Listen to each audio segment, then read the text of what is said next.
And welcome in Out of Bounds here on 103.7 The Buzz. Appreciate everybody listening in on this beautiful day here in the great state of Arkansas. John Nabors, Joe Franklin, broadcasting live from the Hoggs Meat Market Studios with you today. And thank you as always for making us a part of your afternoon. This afternoon, it is a Reaction Monday presented by Fleet Management Services. So we're going to get to everything when it comes to the reactions of the sports weekend, and we want to hear from you. You can call or text in, actually, on our newly sponsored text line, Southern Structural Solutions Buzz text line at 501-661-1037. Get after us in the Asher Record live fan feedback. After me on Twitter at Buzz John Neighbors. And today, we're going to try to fit in everything that happened over the sports weekend. We'll have Andrew Ellis, hogsports.com, join us in the 2 o'clock hour, giving us some fall camp updates for the Razorbacks. Chris Gordy will be joining us in the Monday, or in the 3 o'clock slot here on this Monday. So we'll talk to him about all the college football as well as some NFL news going on too. So we look forward to catching up with him. We'll have the best and worst of the weekend. It's just going to be a lot going on. But, you know, Joe, no matter what it is on Mondays, it's always one of our busiest shows just because of so many things happening over the sports weekend. But knowing that football is actually here and it's upon us and we have stuff to talk about and throw in the conference realignment stuff. You had some big fights over the weekend. You had some Major League Baseball news. Women's soccer. I mean, it's just everything over the weekend was impressive. So if you couldn't find anything to watch on the sports scene, then that's more of a you problem than anything. The weekend, that's what we're always living for. So going into the weekend, we're always talking about everything that's on the docket, and then coming out of the weekend, able to react to everything that happened. So that's how it is, and that's how it's going to be, especially with football season cranking up. Oh, yeah, because the Hall of Fame game happening last week, which I saw that it was the ratings on it was really impressive, like incredible. I know it usually is because it's football. Oh, yeah, but it's like I think I have to go back and look. I should have had it pulled up, but at least from what I read, it was one of the highest rated Hall of Fame games that they've had in like 3 or 4 years, something like that. So it just shows the starvation that people have in this country, even though there's a lot of great sports. Football is king. It's always going to be king. And even if it's just not in a game that matters or game that counts, and you don't even get to see the star quarterbacks playing it, does not matter. It's not even have to matter for teams that you like. It's football, and you're going to watch, and you're going to be excited about it. Absolutely. Absolutely. But it's good to be able to enjoy all the other sports going on as we get into this time for football. But it's going to go by fast. The next couple of weeks before, we got 26 days to the first Razorback game, but we have less than that until the first college football games.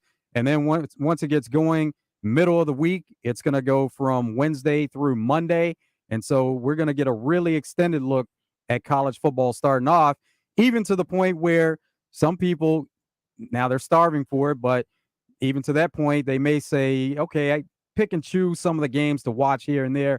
It's not like you're going to be glued Wednesday through Monday to watch each and every game. Nope, but it's almost like, I don't want to use the phrase because it's probably come off as offensive to some, but it's college football or just the football sport in general is almost like, hey, you're going to watch your favorite teams, but you'd rather have it and not need it than need it and not have it type of deal, where you want the option that it's there. You know, you're not going to watch every game, but if it's there and you're not having anything else to do and you're cruising through and you'll see a little maction going on, then you're like, all right, well, yeah, I could watch Toledo versus Bowling Green. Why not? I'll check it out on a Wednesday night or a Tuesday night, whatever it is.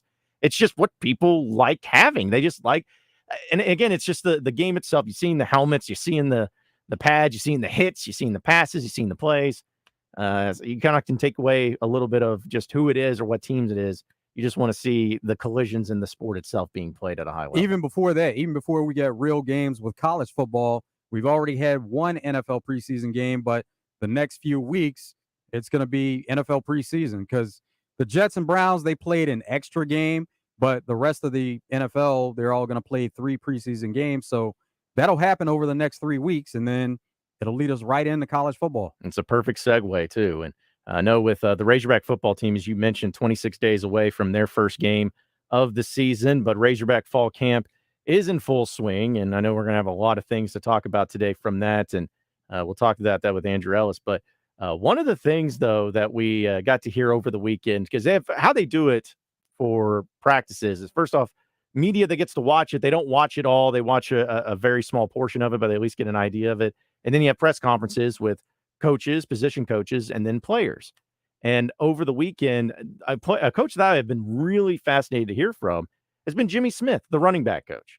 And the reason being is because you don't really hear a whole lot about him. Like, it's not that he's not good at his job or that he's just not a guy that he's almost automatic. He knows that he has a great team and a great squad. And so he doesn't get talked about a lot. And the fact that he's been able to keep this running back room together has been extremely impressive. And that's one thing that I was always fascinated is how in the world has he been able to do that where, the transfer portal, everybody's looking to get theirs. Well, here's what Jimmy Smith had to say about that running back room and having so much depth there at the position. Honestly, from the outside, it look difficult. For me, it's fun. So I got 1A, 1B, 1C, and I got Dominic on the way and Isaiah on the way. So it ain't difficult for me. It's fun. So they compete. Like I say about the guys all the time, it's fun because I know one going there and run for 10. I know the other one's saying, give it to me so I can run for 15. And next one's saying, give it to me so I can run for 20. So they're not selfish at all. All the want to see each other be successful, but all the want to do better. So that's a beautiful thing for me. So it's fun to me. Isn't that a little surprising that you have running backs like that, guys that have been experienced, guys have been in the program for a while, and they're still all here just because of skill position players, especially? We know the running back position maybe gets devalued, but still surprises me that you have dudes that have legit SEC experience that came in as freshmen, then the sophomore, and the juniors, still sticking around the program where they probably could have gone to a lot of other programs and gotten a lot more playing time if they decided. It is a bit, but at the same time, there's going to be competition wherever you go. And then we know with the running back position, you're going to get some touches. You may not get the amount of touches that you want, but you're going to get some touches. And there's no guarantee if you go elsewhere that you're going to be the featured back and get the amount of touches that you want. So stick it out and compete. Yeah, which is what they're doing right now. And Rocket Sanders, of course, has gotten all the talk. You heard in the intro of them talking about he's bigger, faster, stronger, and that's what everyone's been hearing, which is great. That's what you want to see. But, you're going to have your opportunities. Even last year when Rocket went down in the bowl game, you had A.J. Green and Rashad Abinion kind of bringing it. Dominic Johnson, who's back. He's been out for a while, but people were expecting it to be Rocket, A.J. Green, and Dominic Johnson last year. Well, then you had to have Rashad Abinion, the true freshman, step up into that role. And we know injuries happen, but I think that's the way that the offenses are ran and the way that you talk about, the opportunities that they're given.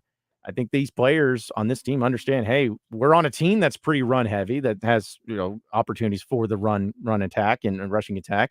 And we're going to get those chances. It's just a matter of making the most out of it and trying to build ourselves up and get those opportunities where we're going to have our chances. It's just making the most of them. The key is with the running backs trying to crack that top three. And so that's why you do have a situation because you're going to keep recruiting running backs, first of all.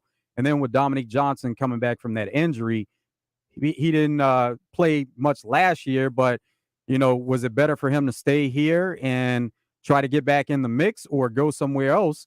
And, evidently for him, he felt like the best opportunity would be to stay here. And if you stay here, you still have a chance to crack that top three. Yeah, because even A.J. Green, when he was speaking with the media, he was asked the specific question of why hasn't the running back room left? Why hasn't it changed up at all? I would say Coach Smith and just the way, we push each other. We all know, if we wanted to go somewhere else, we could play. But why do that when we have the best players right here that's going to push us to our best potential? We're brothers. We don't hate on each other and, oh, he's getting this many carries, this and that. We just pushing each other to be the best we can. It's what a great answer that you want to hear from somebody like AJ, who 4-star player coming out of high school, had a lot of offers at different places, but felt like this was the place for him and stuck it out and showing that they have a close-knit relationship too as a running back room where it's healthy competition. They respect each other, but they also want to push each other to be their best. They can do different things on the field too. They can have different roles. AJ Green is somebody that he's known for getting some of those screen passes and catching the ball out of the backfield. So when they're in those type situations and they want to call those plays, maybe he does get a little more share of it. But Rocket, the feature back, people kind of sleep on what Rocket can do as far as catching the ball and getting in space. And he did play receiver in high school. So he has some versatility to his game also. Yeah, which is, yes, with getting to the NFL, we know the running back position, there's a lot of that coming out of the backfield that you also have to be good at and helping in pass protection. There's a lot of elements and a lot of moving pieces to that running back position.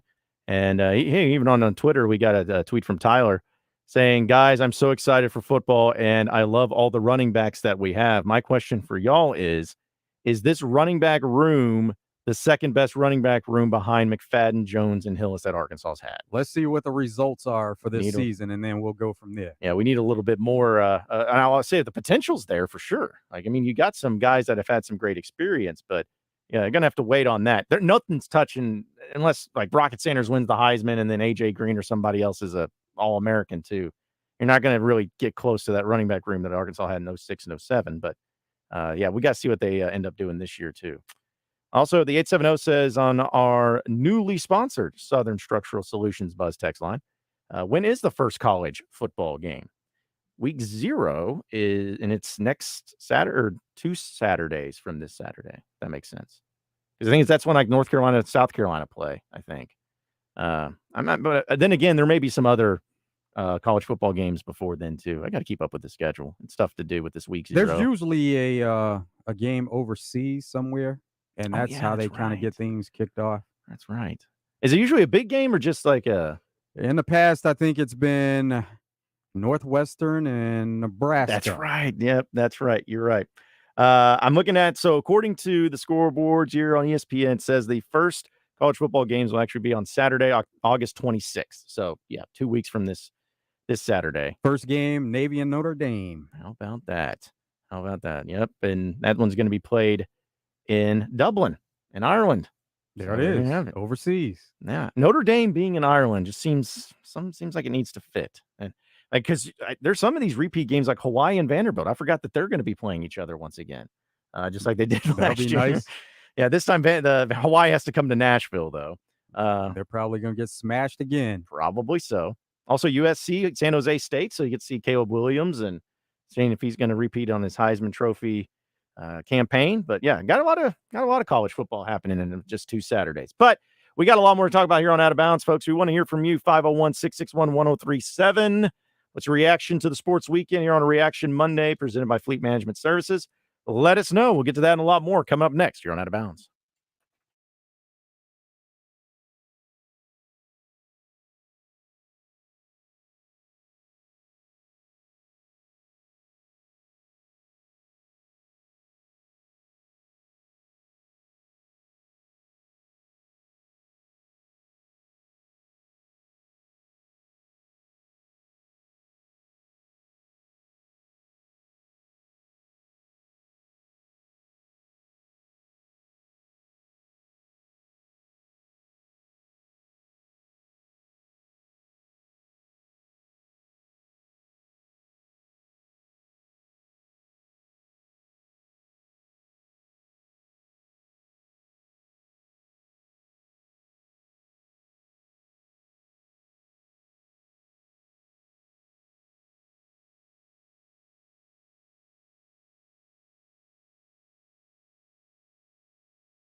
It is Out of Bounds here on a Reaction Monday, and we talked about so many sporting events that happened over the weekend that makes it just so much more fun, especially when football's in the air.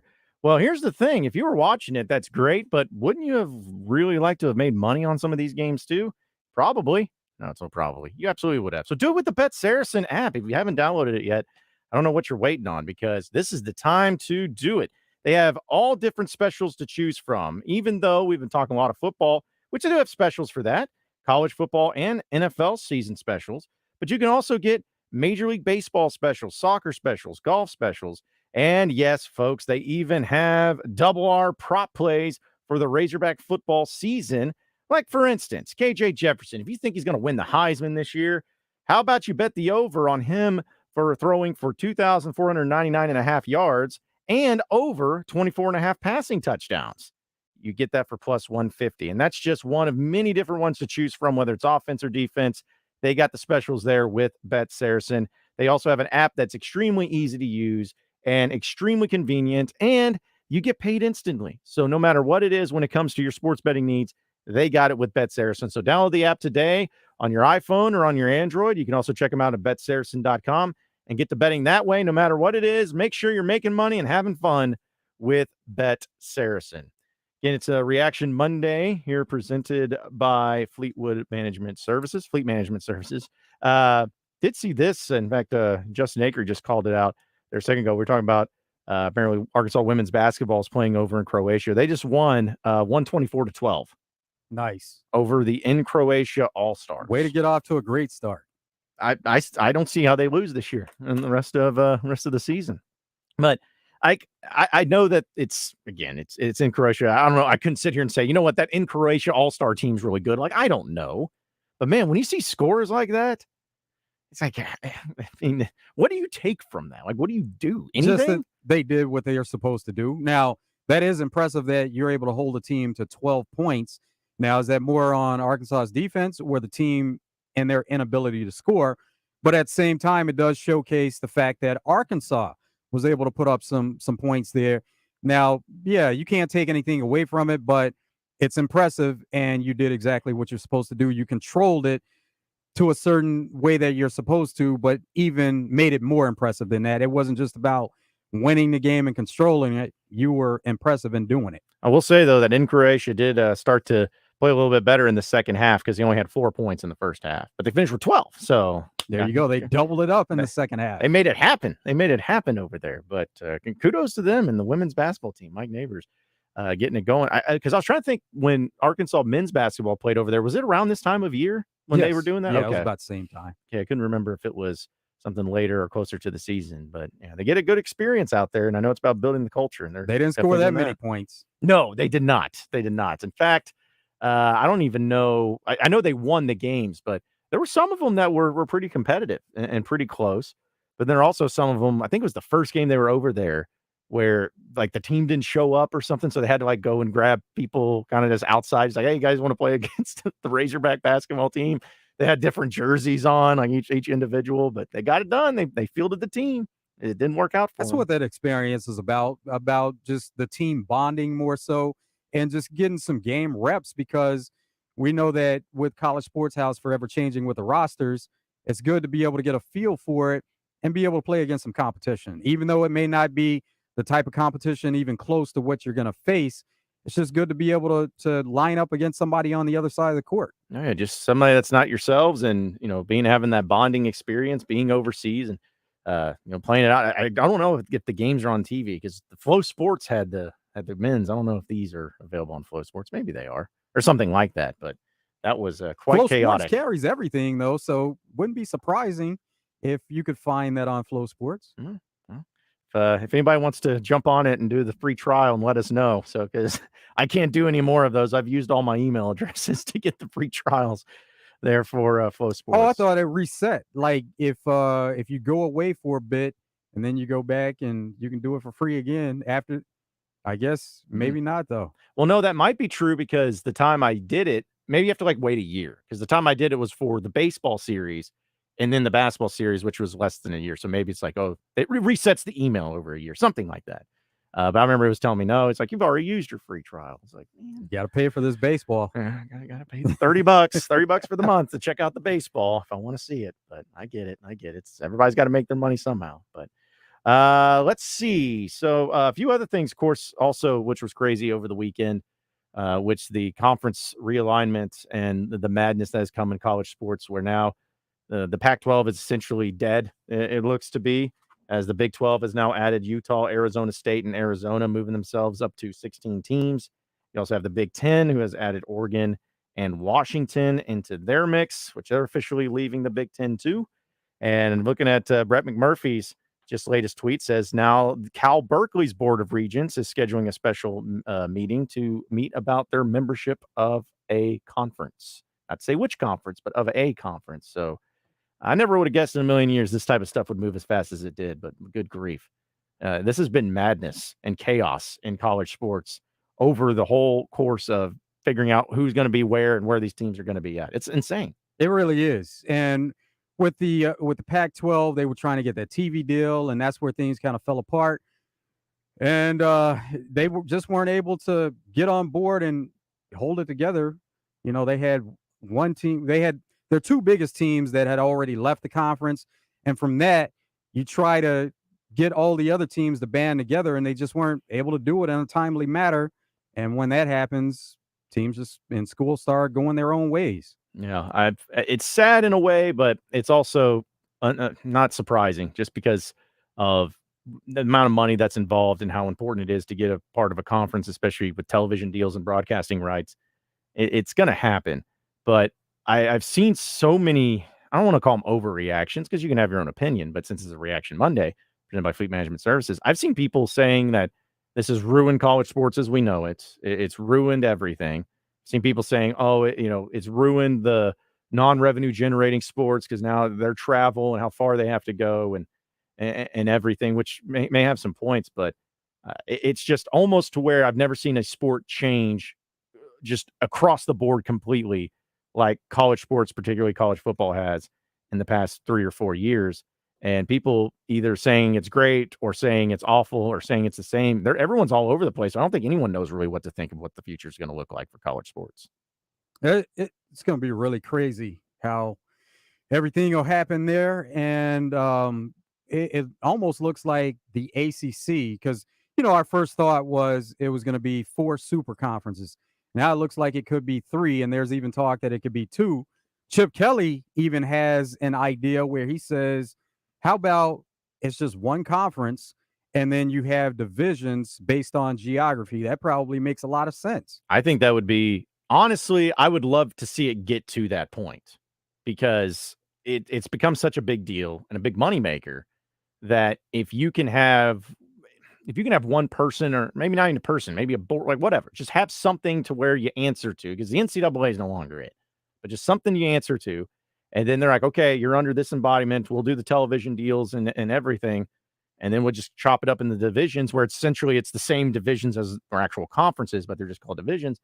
I think that's where it needs to go. And that's where it needs to be. I just don't know how long it'll take because, as we know, especially with how college football's been, there's just a lot of people wanting to have their power and wanting to be in power and have to come to agreements to something to make that work. I don't know how long that would take for them to do that, though. The school and the coach that's taken a lot of criticism is Colorado and Coach Prime, because of other schools commenting about them leaving for the Big 12. So let's listen to Coach Prime and what he had to say when asked about realignment.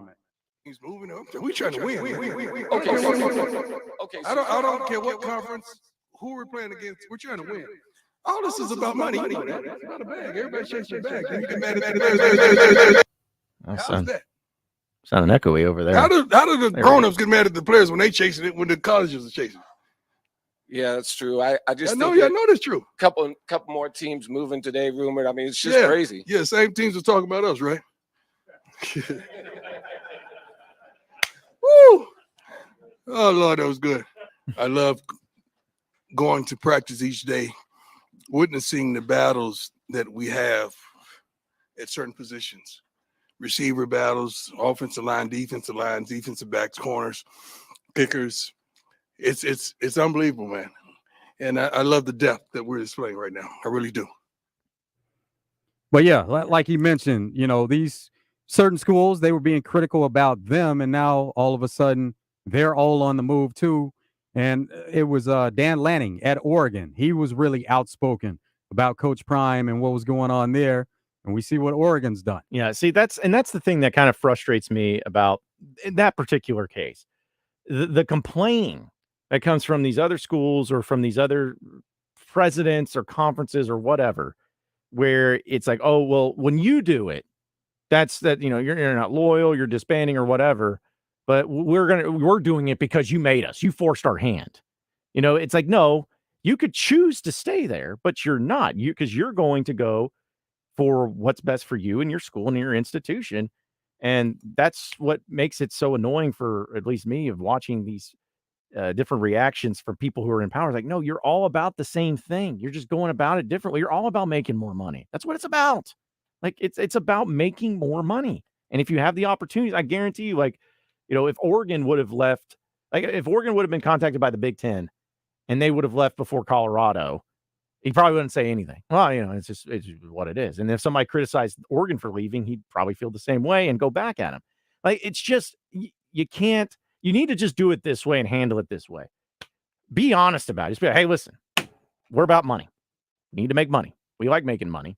And this was an opportunity for our school to make a lot more money, to fund our athletic program, to give us better facilities, to give us better opportunities, to give us better academic centers, to do all these things.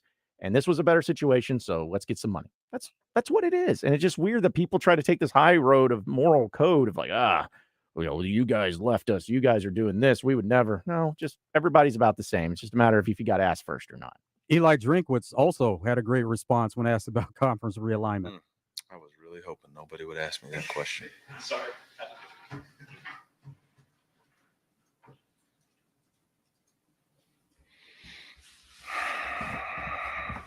All right, I'm going to say it. I thought the transfer window, I thought the portal was closed. That's just for the student athletes. The adults in the room get to do whatever they want, apparently. And it's, it's just sad that there's, my question is, did we count the cost? I'm not talking about a financial cost. I'm talking about, did we count the cost for the student athletes involved in this decision? What cost is it to those student athletes? We're talking about a football decision. They based off football, but what about softball and baseball who have to travel cross country? Do we ask about the cost to them? Do we know what the number one indicator of symptom or cause of mental health is? It's lack of rest and sleep. Traveling in those baseball, softball games, those people, they travel commercial. They get done playing at 4. They got to go to the airport. They come back. It's 3 or 4 in the morning. They got to go to class. I mean, did we ask any of them? Yeah, so he's saying, this was much more than just football. Football is the money-generating sport that's bringing in and paying for some of the other sports that's not necessarily bringing in the same type of revenue, but it's affecting all sports. It's not just about football. Yeah, and I think to an extent I see his point. But at the same time, as you mentioned it's like football is what drives the entire athletic programs, where some of these sports wouldn't even be on campus exist if it wasn't for the money that football brings in. Now, it's not always about money, because I think the mental health aspect of it is important too. But it's a matter of, okay, we can improve this. We can make it better to where our traveling is better, because of the money that we have. And I am sure, or at least I'm hoping that these conferences that have like USC, UCLA, but also Rutgers are doing things when it comes to scheduling on those particular sports. They make it as easy as possible for the travel arrangements when it comes to those scheduling. I'm hoping that's the case. And, I think it's going to end up being okay. I think it's going to end up being all right for everybody. It's a lot of traveling, but, it's if you can get more money for better travel arrangements, for better facilities, for all those things, I think the student athletes, I'm not trying to speak for them, but I think that they would appreciate and enjoy that a lot more overall than, having to travel another hour or 2 to go somewhere else. Personally. Well, how about with the extra money that's coming in, you do take the steps for some of the other sports to travel better. and have better accommodations when it comes to traveling. Maybe not to every place, but for the really far trips, maybe they do get those private flights and don't have to worry, or don't have to worry about being in airports and flying commercial on a flight with a bunch of other people. Yeah, I'd see, and that's I don't know how every university's got it differently, but it's like I think about Oregon. Like, man, Oregon's got money. You know that they can figure some things out, especially with the amount of money they're bringing in, which I know is there's no set number, but I did read that according to the Big Ten full share number being fluid, it says along with variables like the college football playoff and the television contracts and all that. Is going to be where each school will make about $70 million annually to start. See, that's a lot. That's a ton. That's enough to prop up the other sports and have them travel and better accommodated as far as the way they travel. Mm-hmm. And maybe they do something like, again, we're using an example of softball or baseball, but maybe they do something to where if you're having to travel out on the road, like, do you play USC one weekend and UCLA the next weekend? Absolutely. Yeah, they have to do that anyway. They should do that. So that's what I'm saying. Like, you could make it work. You could find a way to try to be as accommodating. You may not always be perfect, but I think that it's going to be okay. And I think the student athletes will be okay for the most part. It's maybe not ideal where you want to fly from LA to New Jersey, but the amount of times that's going to happen, hopefully, is not so much to where it ends up being problematic for some of the non-revenue generating sports. But like baseball, softball, the examples they bring up too, is because those are 3 games in a weekend. It's not like one game on a Saturday and you're back. You got multiple games. Basketball kind of the same way. You do a midweek game like on a Tuesday or Wednesday, and you got a game on Saturday somewhere. So those are the ones that the traveling is going to be pretty fascinating to see how that plays out and how they handle that too. But we'll see how it all goes, and we got to get through this season, but it's all gonna get going next season for 2024. Wasn't Eli Drinkwitz the one that was kind of like, I won't say anti, but like kind of not really big on NIL at the beginning too?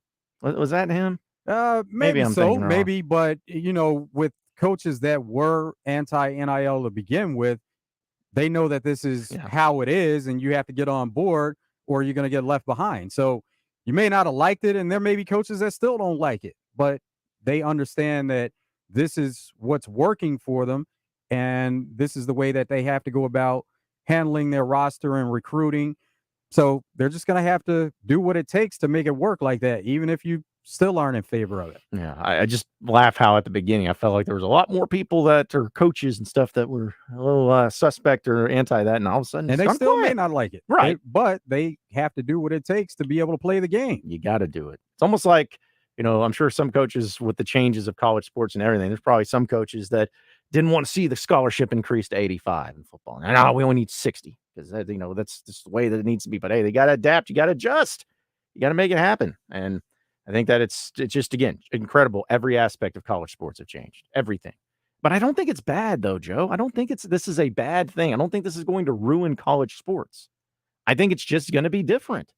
Like, to me, if your favorite team is Arkansas, for instance, and the way it is going on, if at the end of the day, you're still going to see your team wearing that Razorback jersey going out there and you're still going to watch it. Like, for fans, I don't think it's ruining any college football.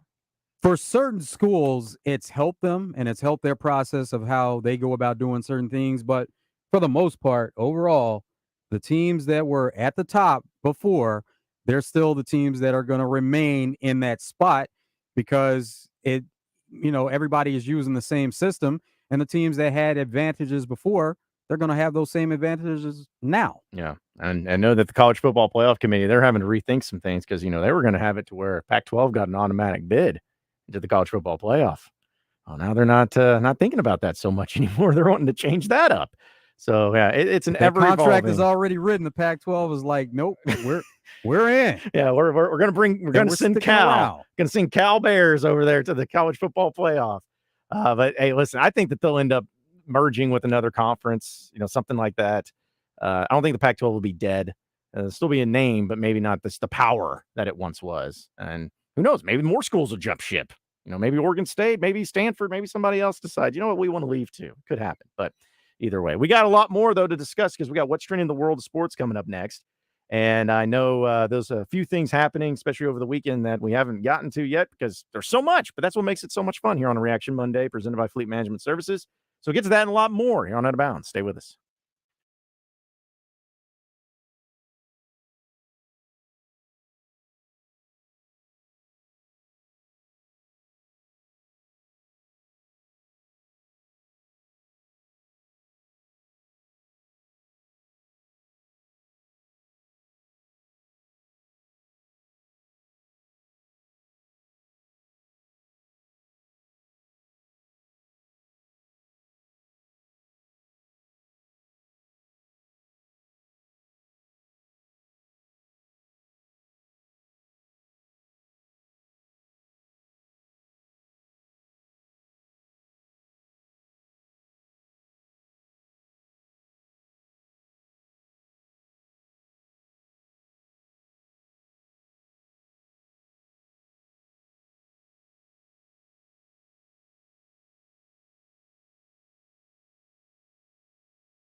If you're shopping for a vehicle, you want to get to Guadney Chevrolet. Guadney has the best deals in the market, been doing it 60-plus years.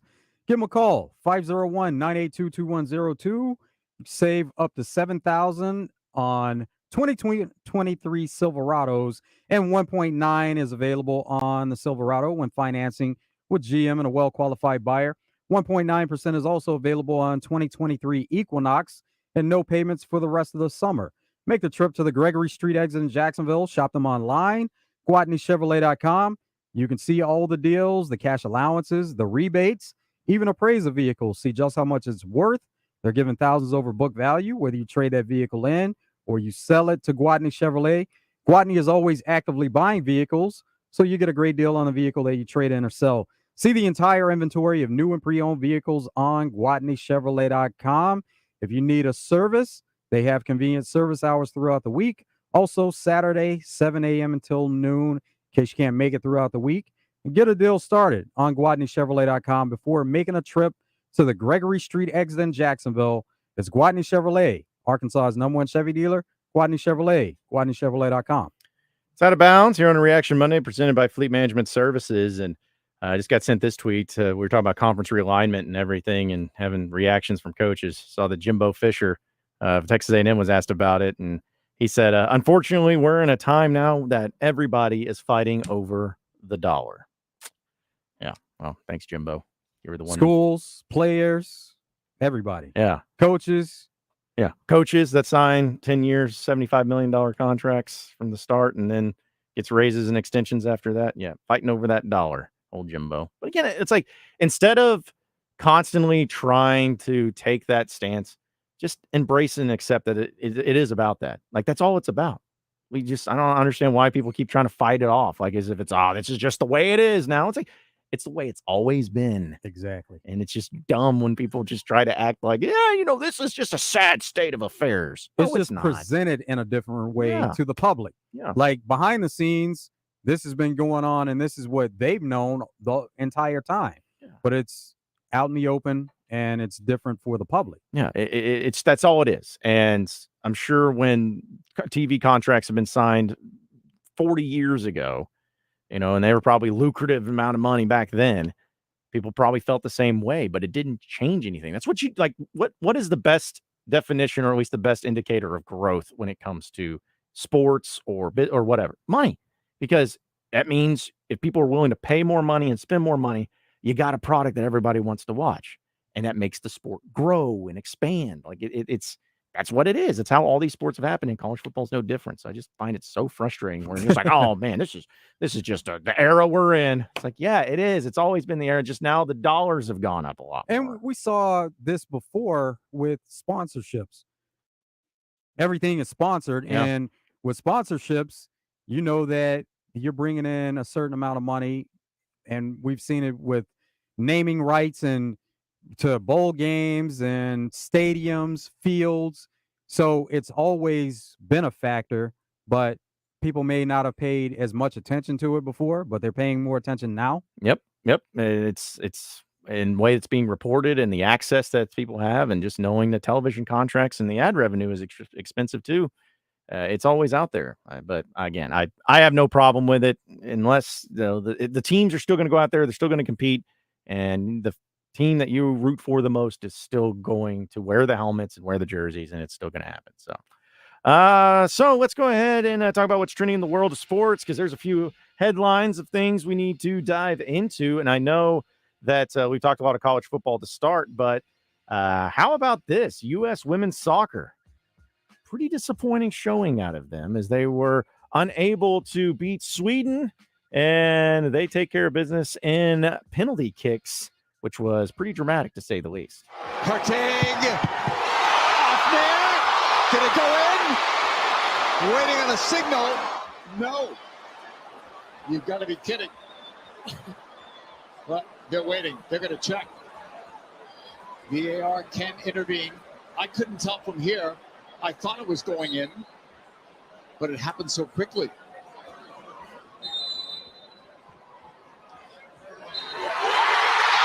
Wow. Sweden wins.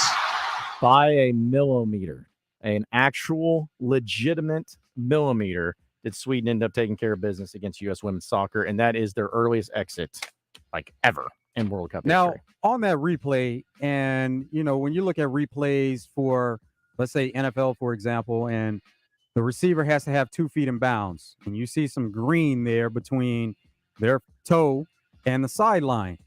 On this, you couldn't necessarily see any color between the ball and the white line, but what's also interesting about soccer and hockey, the puck or the ball has to be completely over the line for it to count. Whereas when you're talking about scoring a touchdown, you touch the front of the line and it's considered a score. So they looked at that and determined that the ball was completely over the line. And this was off a rebound because the goalie initially blocked it. And then she saw that the ball was coming down and it had a chance to go over the line. And she knocked it away again. She just wasn't able to get it before it went completely over the line. It's the epitome of brutality at the end there, too. And the United States actually had the advantage on possession. At 58% of the time they had possession. They had more shots, 22-9. Shots on goal, 11-1. And even corners, 9-3. See, 11-1. That's ridiculous when you don't score a goal. But a lot of credit goes to the goalie for Sweden. But also leading that charge and a lot of shots on goal, Alex Morgan, and she was a big-time disappointment. And that's something they're going to have to think about. Now, she might decide to step away, and because we've already had some players that have stepped away, Megan Rapinoe being one of them. But it started with that, and so that is what takes you to extra time. And once you get through extra time, now you're talking about PKs. So they shouldn't have been in that position to start with by being able to score a goal and regulation to not get there. But then once they get to PKs, they have an advantage with PKs. Megan Rapinoe and Sophia Smith both missed PKs that would have given them the win. And then when they had extra PKs, now there was another miss from Kelly O'Hara, who was a veteran player.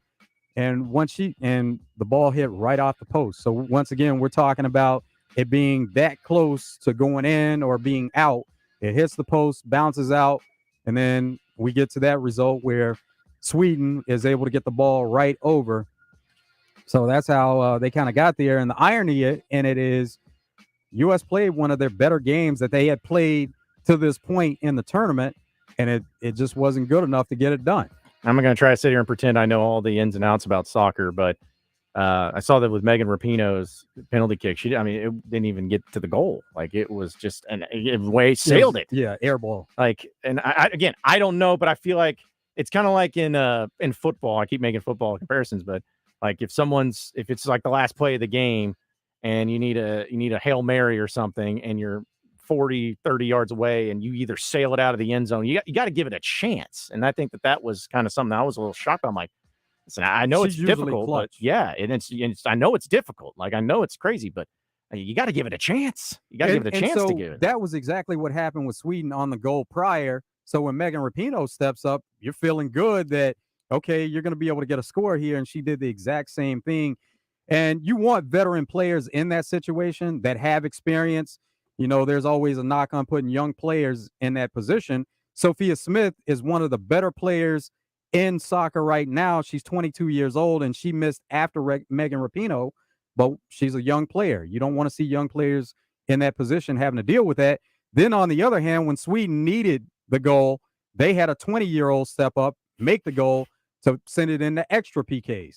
Yeah, I mean, United States only scored 4 goals in 4 games. Least amount. Can't have it. We got more Out of Bounds. Second hour underway next.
1 hour down, 2 hours to go. Appreciate everybody listening in on this beautiful day here in the great state of Arkansas. John Nabors, Joe Franklin, broadcasting live from the Hoggs Meat Market Studios with you today. And thank you, as always, for making us a part of your afternoon. This afternoon, it's a Reaction Monday presented by Fleet Management Services. And we know with Razorback Fall Camp, we're going to dive into that here in just a second. But on our Asher Record Life Fan Feedback, I want to address this. Casey says, John, you have no issues with the changes to college football because we are lucky we are here in the SEC and it doesn't affect us. If you were a fan alumni of a school getting left out or behind, you might have a different tune. No, I mean, I'm not saying that you can't be upset if you're a fan of of not having the conferences. I'm talking about these coaches or these people that are talking about how, we're all just chasing the era of the mighty dollar, when that's what it's always been about. Like, that's what I have issue with. If I was a fan of one of these schools, I absolutely would be upset if my school was getting left out. And you don't have to be a fan of the schools that are in the Pac-12 that are remaining.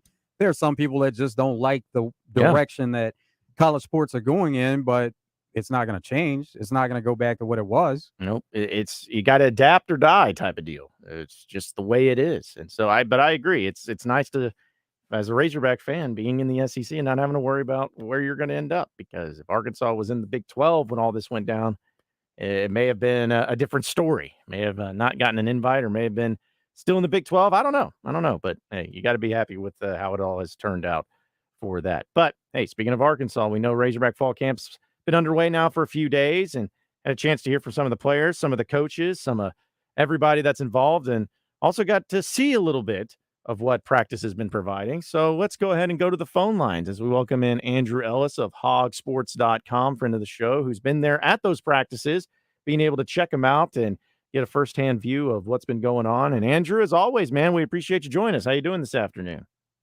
I'm doing good, man. Just, right in the middle of fall camp. We haven't quite reached the point yet where everything feels super mundane and it's all coach speak. We haven't quite gotten there yet. It's still early enough. So, things are going well so far. The weather hasn't been bad since it's been early in the morning. So all things considered, it's been a successful start to fall camp. So looking at fall camp within itself, because I know you've been doing this for a while now, and has anything changed as far as how Sam Pittman and the staff handles with media being there at practice? Are you getting more opportunities to see it, or is it pretty much the same thing? You get, some drills, maybe some stretching, and then you guys got to move on and go somewhere else because they got business to take care of? Yeah, it's pretty much the same in terms of, we don't really get a full look at everything in practice. It's just 5 or 6 periods, and a couple of those are usually just stretching or individual drills and stuff like that. So it's really, we got to just make the most of what we get. But the best thing they've done so far is each day the last period they'll usually split, and they'll do an inside run period with the linemen and, running backs and all that. And then they'll also have this, what they call the 2-on-2 slot cover drill is what we're told it's called. But it's basically just receivers, 2 receivers, 2 DBs, going at it with quarterbacks throwing them passes. And that's kind of been the highlight of practice, because it's really the only time we get to see players really compete with one another, go at it once, most of it is usually position drills, and, tough to really tell who's standing out. But seeing those guys go head to head, one-on-one throughout the camp has been really fun to see. And it's really kind of highlighted just how talented some of these receivers are. And you see some of the young DBs making plays.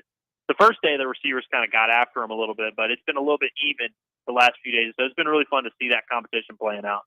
What's it been like with, of course, weather is always a factor, and this time of the year is extremely hot, but what's it been like as far as getting out there for the players so much earlier? I'm cannot thank them enough for doing that, man. I was really dreading it. One, just the weather sucks, but also just having to sit around all day and wait till 3 p.m. to finally go see something. And so I feel like last year we spent so much time, during the day, not doing much because you're just waiting on practice to happen. So being able to do this early in the morning has been great. Weather-wise, it's been awesome. It felt great. The first day at 6:40, I didn't like waking up that early, but even then, the weather was perfect. Today was probably the best it's been weather-wise in terms of temperature and everything, but it was actually in the indoor in the Walker Pavilion Center today, so we didn't get to feel it too much. But yeah, I every year at fall camp, it's just so hot, and I always feel so bad for the players. So it's been really nice to, not only get out there when the weather's not too hot, but also be able to be done with work earlier in the day. So I'm all for it. So looking at just, we'll start with the offensive side of the ball. We know Dan Enos, new offensive coordinator. You got KJ and you got Rocket, which of course Rocket has been known for his weight gain and his speed and everything. But just from the offense itself, compared to maybe what it was the previous years, has anything really stood out as far as being staunchly different and how they approach it? Maybe the way that they practice, the formations. Just has there been a huge change that you've seen from this year's offense to last year's offense, just as far as practice goes? Yeah, again, it's really tough for us to tell how many real changes there are because we're basically just getting a handful of plays at the beginning and then kind of just seeing what they do in their position drills. But I think that you're definitely, they run a few two tight end things here and there, and you see them line up differently and see KJ under center and kind of the changes you expect to see from the start. But, at the fastball period, they're basically sticking with 11 personnel most of the time. So it's tough for us to really tell how much different things are. I think, the spring we got to see a little bit more of them actually running plays and seeing what they're going to do from an offensive standpoint. But to this point, it's been less about formations because we don't really get to see a ton of that stuff. More just kind of identifying the individual players and seeing what they're doing in drills and seeing what they're doing in competitions with each other. And so we've gotten to see a little bit of that. And, I think the biggest difference is you see the tight end, the depth in the tight end room is really starting to come together. I really like some of the bodies I'm seeing there. So that alone is a huge difference because last year it's like even if they wanted to run a bunch of two and three tight end stuff, they didn't really have that option. So it's been really nice to see some of those guys stand out. But in terms of practice, we're not able to really see enough to see the differences between the two coordinators. But it's been fun to watch Dan Enos, coach and be super involved in these drills. And I think that the biggest changes the coaching staff that I've seen have been on the defensive side of the ball because we're able to, kind of go around and see how each one of those new coaches goes about their business a little bit. But formationally, haven't been able to identify a ton of new changes, but we know they're there. Skill position players, we are always looking for speed from them, but overall, Coach Pittman says that this team is faster, and that's including all positions. So what's the speed been like for the team as a whole? Yeah, I think that the biggest thing, probably the biggest story coming out of camp was whenever we got to talk to Ben Stouders. He was able to just go through the specifics of how fast some of these guys are running. And, he went through every position. It wasn't just receivers. It was some DBs in there. And he talked about some of the linebackers. Pooh Paul has crazy numbers in terms of his max speed that he was reaching in workouts. But, it's tough to tell because if you see one guy blown by another, you start to do the fall camp question where you're like, okay, well, does this mean that Arkansas's receivers are really fast, or are their DBs slow, or that kind of thing? But I think in the getting to watch these receivers and defensive backs go at it head to head each day in practice, I would say yes. There's definitely just added team speed overall with the defensive backs for sure. Because I think last year's defensive backs, you get through the top starting rotation, and then after that it gets a little bleak. And I think depth is still a little bit of concern. They're trying to build it there in the secondary, but you just look at the number of bodies of guys that they're able to bring in there that look the part of an SEC, defensive player. And I think the front seven, we don't get to see these guys truly run a ton, but when you just look at it, the linebacker room looks completely different than it did 3 years ago. I mean, even some of these freshmen they're bringing in, like a Brad Spence or an Alex Stanford or Carson Dean, they just look more physically mature than they did a few years ago. And that goes on with sophomore guys like Jordan Crook and Manny Powell. Just the size and speed and athleticism and physicality of those groups really stand out. And I think up front defensively, they got so many bigger guys than I think I can ever remember seeing at Arkansas. And they all move pretty well. Even the ones, like the ones that are up, like Tank Booker, who's 350 pounds. I think the overall, that team speed that Coach Souders was talking about the other day, we'll get to see it more in fall, in the fall when we're really seeing these guys go up against other teams. But I'm buying the idea that this team is a lot faster and just in better shape physically than they were the past couple of years. Yeah, because Andrew, I heard with Ben Sauter saying that half the team can run over 20 miles per hour. Is that good? Like, I don't know. I don't know what goes into it, but it seems like it's pretty impressive as far as the team speed goes. But I guess his approach to it from the strength and conditioning point, getting the size and getting the speed, whatever he's doing seems to be working really well, at least at this point in time. Yeah, and I guess like you said, we don't really have much of a frame of reference because in years past we don't get access to any numbers like that. I couldn't have told you at all how fast any of the guys during the Bielema era, Chad Morris era, how fast any of those guys are running in terms of miles per hour. even last year. But Souders did say I think they doubled the amount of guys that can hit 20 miles an hour, and I think he said last year they only had one player that ran 22 miles an hour. They now have 5 of those. So it seems like it's up across the board, and a little bit of this is tough to tell because in the fall, every player that you talk to, they feel great with their weight. They feel great about their new speed, their new strength, and all that. And then you get into the season and everyone's banged up. But at least the vibe I'm getting is that this team, they all feel pretty good about how in shape they are. And some of these guys, it's really noticeable seeing the differences they make. I mean, Luke Hoggs is one guy that we definitely need to talk about him because he's been probably the breakout star of this offseason. Just every time you go to practice, everyone's just baffled by how good he looks and how good he's moving. But he's a guy that, in the spring, we got to see him not even that long ago, 3 or 4 months ago in the spring, and he looks completely different even right now today than he did then. So I really do like all the things that I'm hearing and seeing out of this new strength staff, and it seems like the change has been a positive one. And I definitely think there's a physicality to this group that, not saying it hasn't been there in years past, but they just look super physical and huge, this whole team. What have you seen from KJ so far? Now, focus is always on the quarterback, but as far as KJ going through some of the practices, what have you seen from him?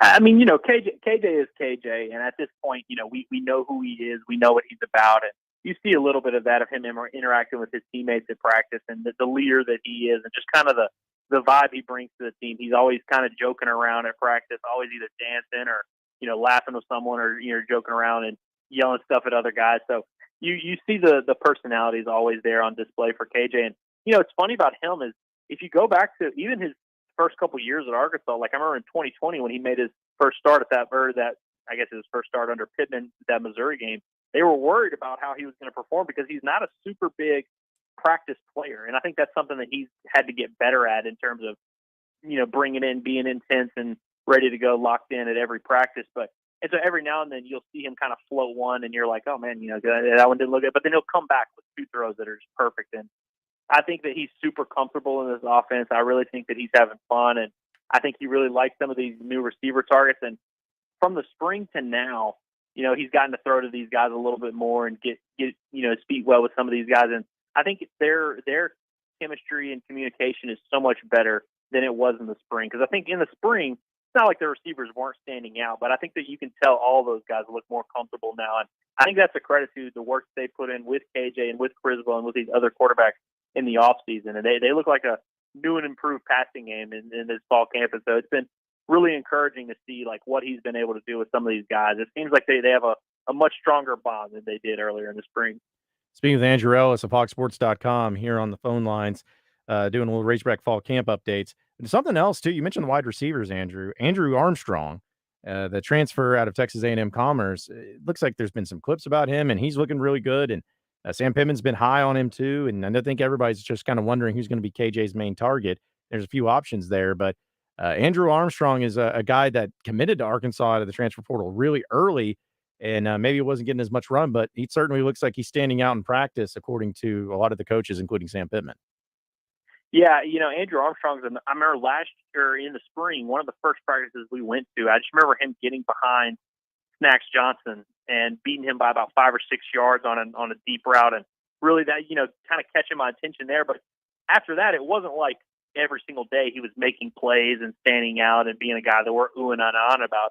I felt like in the spring, a lot of these receivers kind of had their moments here and there, but it wasn't consistent playmaking success where every single practice we were coming away, blown away by all of these guys. But I think he's taken a big step forward, and that's actually what Dwight McGlothern told us in the media room today. He said that Andrew Armstrong has gotten a lot better. His route running is a lot more crisp, and he has these defensive backs guessing a little bit more. And every time, all the players that we've talked to so far, when you ask about the receiver room, he's usually the first name off of everyone's tongue. And if it's not him, it's Isaac Tisla, who is another one. I'd say that those two guys right there have probably separated from the pack a little bit, at least for now, in terms of trying to be KJ's number one option.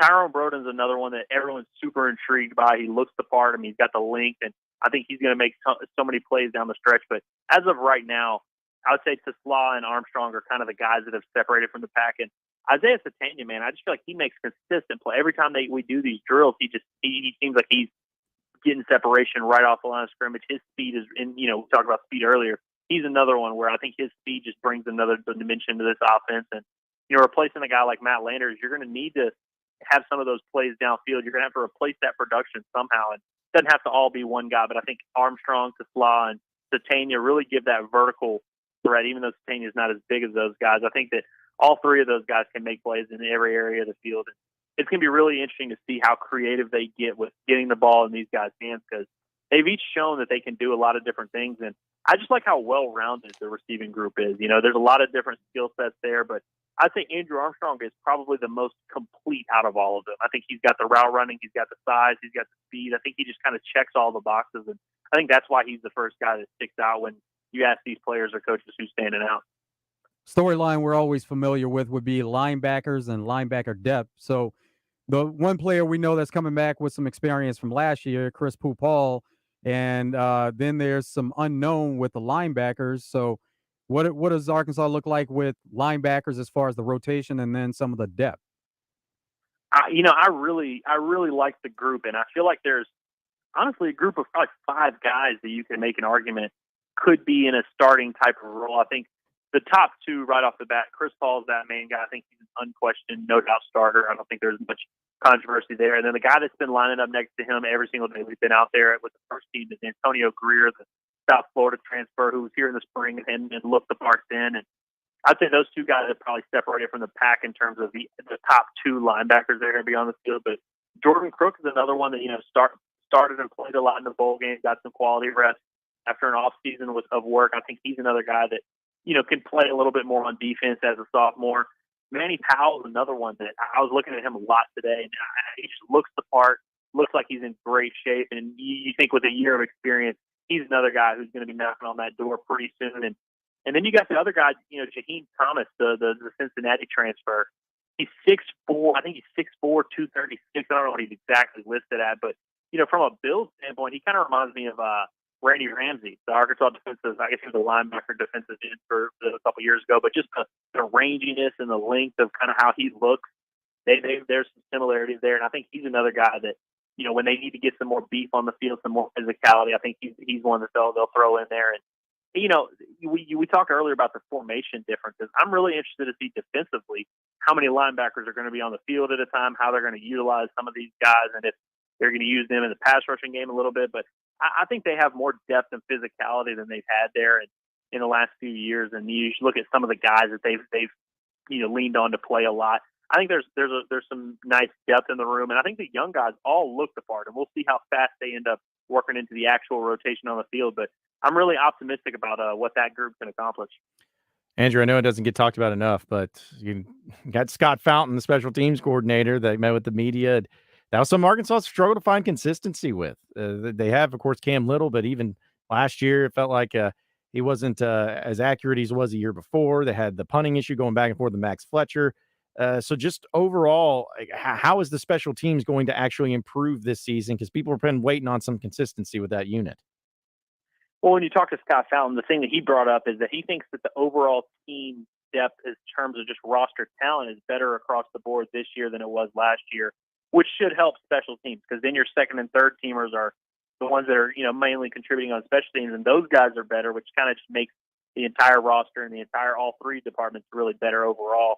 And so I think that's going to be a huge factor of, some of those young guys, like I mentioned, like a Manny Powell or Jordan Crook or whatever. I think all of those guys are better this year. And so those guys that are going to be contributing a lot on special teams, your special teams units are just going to be better by default because those guys are better. But I think Cam Little brings a lot of stability as a kicker. And, he missed a kick against A&M last year, but I think down the stretch he made like 8 of his last 9 or something like that, and didn't miss a kick from inside of 40 yards. So there's a lot of consistency and dependability there. He's going to be a reliable option, no doubt.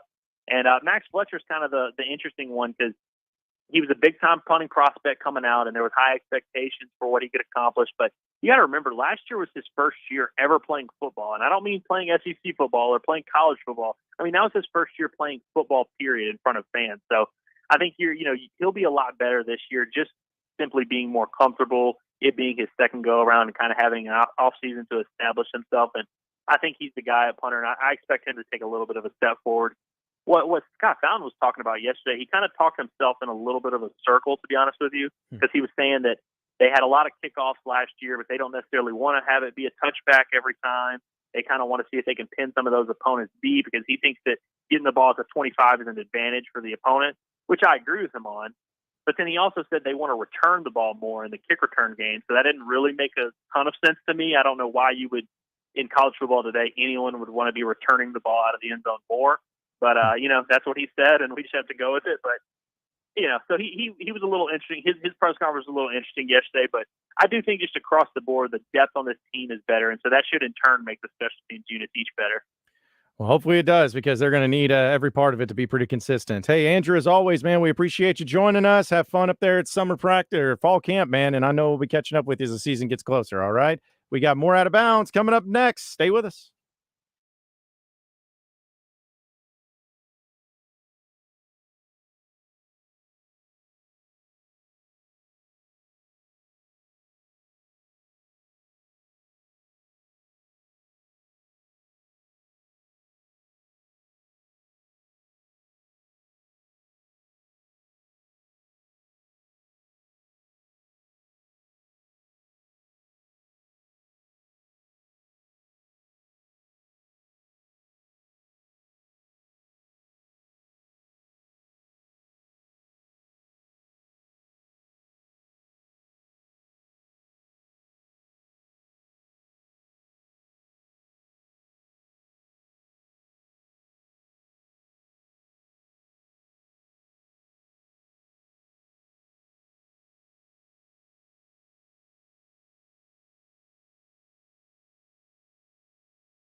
It's a great time to get to Twin Peaks for happy hour, 2 to 7, later happy hour, 10 to close.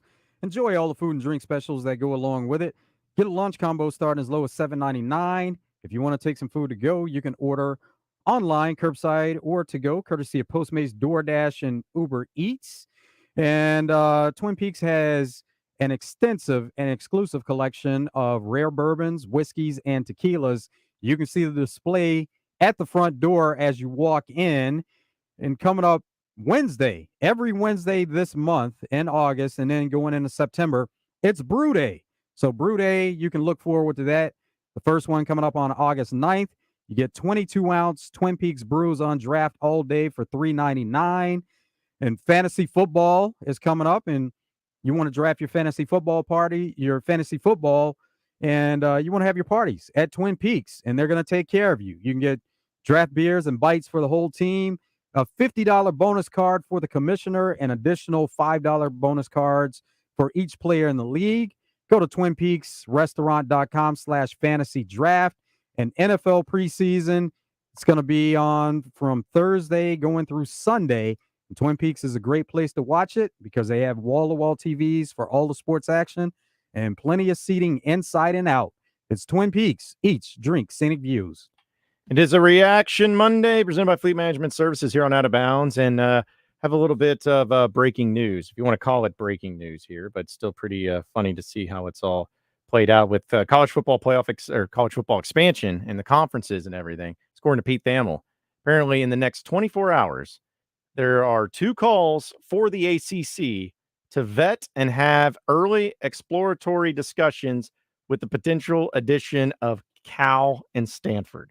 Whoa. Okay, so that's good for the ACC, though, because that saves them. Yep.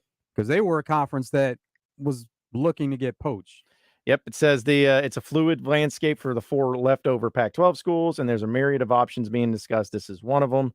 And as many people have made the joke, you got the ACC and you got the Pac-12. They're just going to call it the All Coast Conference or both coast conferences because that's what you're looking at. But that again, it's very early in the stages. But seeing how quickly some of this stuff has gotten going could absolutely happen where you have the ACC with Cal, Berkeley, and Stanford in the Atlantic Coast Conference. But I get it, though. Everyone's trying to get whatever they can. And if they go to the ACC, it's going to be any really different than USC and them going to the Big Ten. Kind of the same concept. They'll find a way. And then that increases their chances of being able to keep Florida State with making the conference stronger altogether and makes it more enticing for networks to give them a boost in their TV deal. Yeah, because then you have 2 California schools that are in your market or at least in your conference that they could add that market to it, and it makes sense. So that leaves Oregon State and Washington State. Poor Oregon State and Washington State. That's a shame. But who knows? Maybe they'll get an invite somewhere at some point. But right now, it looks like that's the next move, and it just is ongoing. It's ever ongoing. It's ever evolving door. But we'll keep you updated on that. But we also know that since it's a Reaction Monday, there's been a lot of highlights and a lot of lowlights. So let's go ahead and jump into the best and worst of the weekend. It was the best of times. In your life, have you seen anything like that? It was the worst of times. Nuts and bolts, we got screwed. Third down. It's time for the best and worst of the weekend on Out of Bounds. All right, it is time for the best and worst of the weekend. I'll go ahead and start off with the best of the weekend. Not only have you had some drama surrounding college sports, but also want to throw in the fact that I want to make sure I'm clear on this. I don't condone fights in sports or anything like that, especially when it's a non-contact sport. However, I find that when fights happen, it usually ends up being pretty comical because one, nobody gets hit, or they kind of dance around, or maybe there's just a little bit of wrestling, maybe there's just a little talking, maybe, in baseball, you got people running out from the bullpen to do nothing. Like there can be some humor from it.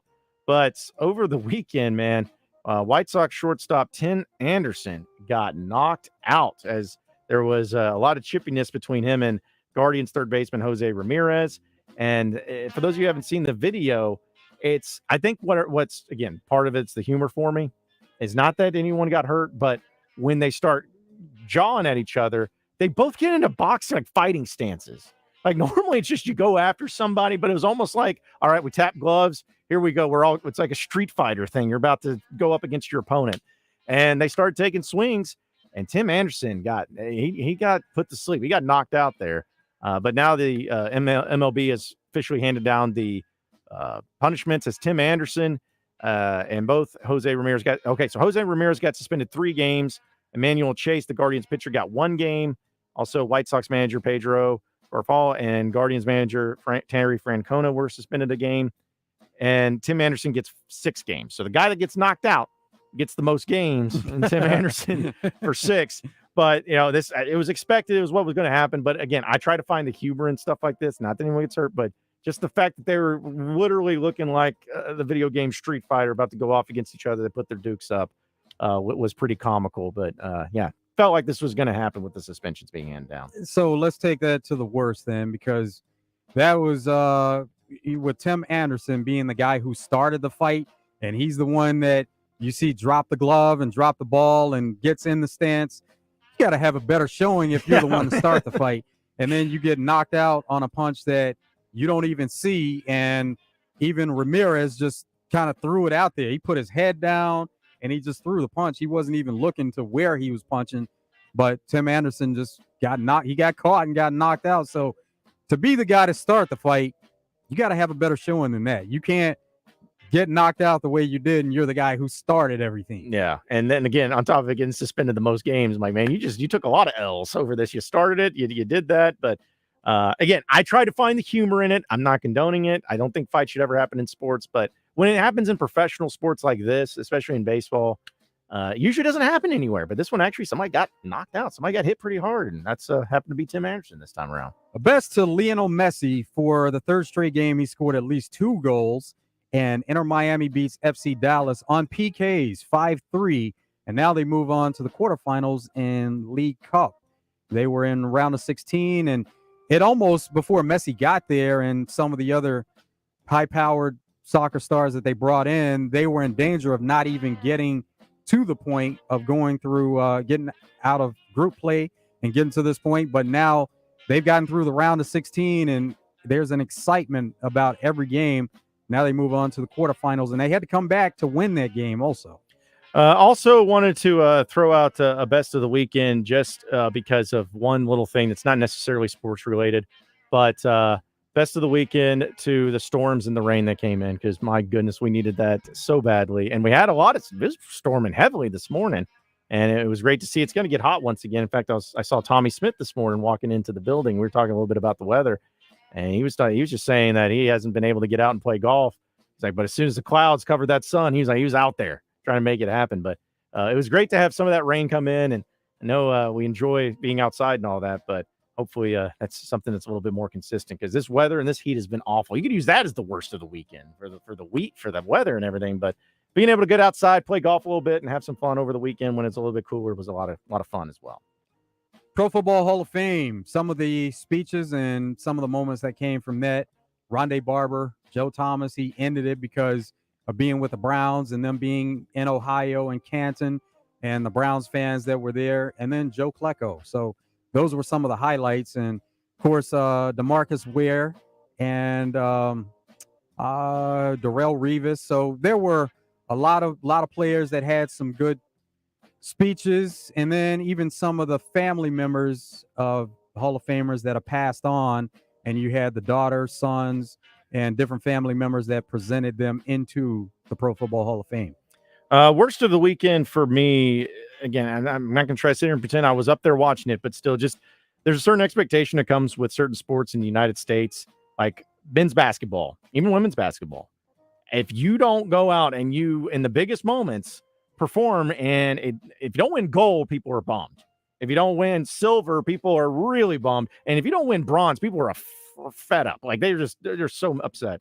And the women's soccer team losing that early. Like, again, at sports, crazy things happen. I get it, but if you're the dominating force, if you got all the best players, if you got all that, and you're coming in and you've had all this success, and for it to end like that on a whimper, really, just not something you want to see. And I know that. They'll probably be bouncing back. Maybe they'll have a redeem team, as it was called for basketball, when they had their 2004 performance in the Olympics. But they may be back and maybe better than ever, may go back and get back to the winning days, but just did not want to see that early exit and only scoring 4 goals in the tournament. Just can't have that. The story of this team is youth, and that's what it's. There's going to be even more turnover for the next time it comes around, and even with the Olympics coming up, we're already seeing that some of the veterans are deciding to retire, and they played a different role in this World Cup altogether, where they were coming off the bench. But you're going to see a lot of experience that drops off this team. And now with some of the young players, they do have some experience going into the Olympics. But it's going to be a different looking team moving forward.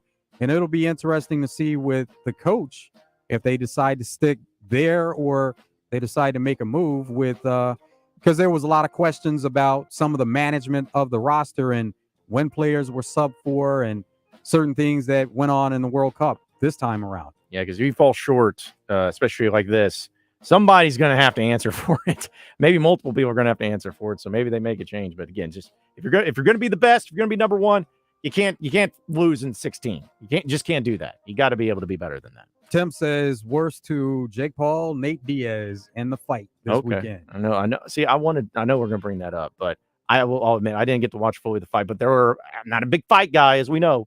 But people were upset by that fight. Was it that bad? Like, I didn't mind it. I thought it was okay. But, like, why were people so mad about the fight? Because they want to see Jake Paul take an L and get dominated at some point. Now, he did lose before when he fought Tommy Fury, but it wasn't like Tommy Fury just dominated him. They want to see Jake Paul fail and fail miserably. And it's one of those situations where he fought another MMA fighter. And if Nate Diaz had won the fight, then, they would criticize Jake Paul. But now that he won, they're like, he fought another MMA guy. I think the fight was fine. Maybe it's just because I'm a casual guy that just watches it. I thought it was fine. The people are really mad about that. Don't really understand. But either way, we got more Out of Bounds coming up next on the other side of the break, though. Stay with us.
Gonna have your Razor Hog update presented by True Service here in just a second. It's Out of Bounds on a Reaction Monday presented by Fleet Management Services. And we got text on our very brand spanking newly sponsored text line at the Southern Structural Solutions Buzz text line from Just Chuck. He says, Nate Diaz looked like Damon Wayans at the end of the movie The Great White Hype. That's what he looked like. Nate Diaz has never been a guy that's been in good shape, and he was fighting at an even higher weight than he usually fights. He usually fights at 170 and added weight 185, so you knew he wasn't going to be in great shape. He never has. The one thing you can give him credit for, and this is something that he's always done, he'll look like he's out of a fight, and he's never out of a fight. The guy, he got knocked down in this fight, but you've never really seen him in trouble where to the point where he was going to get knocked out, or it has looked like that. But then he comes back when it looks like the fight may be over. He comes back and he's still fighting. And that was kind of almost seemed like his game plan in this fight, where he would let Jake Paul, throw his shots early in the rounds. And then it would look like Nate Diaz was on the ropes and maybe there was a chance that he gets knocked out there. And then, by the middle of the round, Jake Paul is kind of worn himself out. So it seemed like that was Nate Diaz's game plan, where it's like, I'll let him get his shots in, wear himself out, and then second half of the round, now he's coming back with his own shots, and that was kind of how the fight went throughout. Now, it was too late in the rounds, and he wasn't putting combinations together kind of like Jake Paul was, so it wasn't enough. But you could see that with every round, looks like he could go at any time, and then at the end of the round, he comes back where it looks like he has a chance to steal a round. Well, I saw also the funny clips of, I guess, Nate Diaz's trolling, like when he was in the ring of Jake Paul. Oh, yeah, he's turning his back on him and kind of walking, and almost it was almost like he was trying to entice him and get him to make a mistake by trying to charge him, and then he was going to be able to hit him with something as he was charging in. And, of course, Jake Paul never took the bait on that. Now, the interesting thing about this is Jake Paul signed a contract with PFL, which is MMA. Mm-hmm. And so going into this fight, before this fight ever happened, a few days ago, Jake Paul put an offer out there where he said, I want to give Nate Diaz 10 mil, and we can take this fight to the octagon after being in the ring. This is prior to knowing the result. So they almost have some built-in revenue for the next time around in a rematch, because now you're taking Jake Paul out of the ring, which people want to see him get beat, and you're putting him into where Nate Diaz is more comfortable in an octagon, and there's a lot of money on the table for it. So people would want to see it again, not in the boxing ring, but in the octagon, because now they want to see how Jake Paul responds in the octagon, something he's never done before. So will they? You think it'll actually happen? Like they'll get to that point? Well, money will make it happen. Yeah, for sure. True. Because people are really wanting to see Jake Paul, which, again, I know that he's a personality that rubs people the wrong way, but it's just funny to think that he was a YouTuber, and now here he is and making all this money and fighting, and people are they've always been rooting against him, but I don't think I've ever seen anyone make as much money with the majority of people wanting him to fail more so than I've seen with Jake Paul. Like, even when he was a YouTuber, people hated him and wanted him to fail, and just he keeps on making more money and keeps being more successful. It's like, I guess keep hating on, because whatever it's doing, it's working for him business-wise. Logan Paul showed up that night too, and everybody was wondering about the gear that he had on the outfit, but he was in a WWE event earlier in Detroit, and he flew into Dallas to be there, and he just had a funny caption about it where it's like, didn't have time to change, and he showed up for the fight. Was it him that was part of that fight that broke out in the crowd? I saw this melee, and I thought I saw from either the tweet or the story that he was kind of the one that maybe was talking to somebody and started this and got going. I mean, if it happened like that, that wouldn't be hard to believe at all. And with exhibition boxing, and of course, Jake Paul is not exhibition. These are actually pro bouts, but it started with exhibitions, and Logan has fought some exhibitions. But Tyson Fury and Francis Ngannou, Tyson Fury retired from boxing, but he's doing exhibitions like Floyd Mayweather. There's a lot of money coming in with that. and they're about to step in the ring. Where you have Francis Ngannou, same type of deal, leaving UFC, and now he's stepping into the boxing ring. He's about to take on Tyson Fury, the guy that's known as the champ, who has retired, and now he's fighting exhibitions, and there's a lot of interest in that fight. So how much money did like Jake Paul make out of this thing? Just this one event? Like, is it a set number, or how'd that work? Pay-per-views are going to have a lot to do with it, but Right. it said that he probably will make at least 10 mil. Man, that's incredible. I mean, again, you can't hate on the guy for his brand and where he's at. And I don't know how much his brother Logan makes. Probably not near as much. I know he does like a podcast, the Impulsive, I think is what's called, podcast. And he does fighting Floyd Mayweather. That fight, he drew in quite a bit on that one. True, for that one too. They have found a way. I don't know how it's happened, but they've done it better than anybody. Found a way to just continue to find revenue streams and getting people to actively root against them. And I think it'd be fun to see the MMA side of things and getting them into him into the octagon, Jake Paul, that is, and seeing how that goes. I mean, just to switch it up a little bit. Everybody wants to see him get beat. There's a lot of people. I feel like there's been more MMA fighters that stepped into the boxing ring than the boxers stepping into the MMA ring, because there's more money involved. Yeah, that's probably true. And they all want to make more money. Yeah. At the end of the day, I mean, that's truly what we all want to do, is make a lot more money too.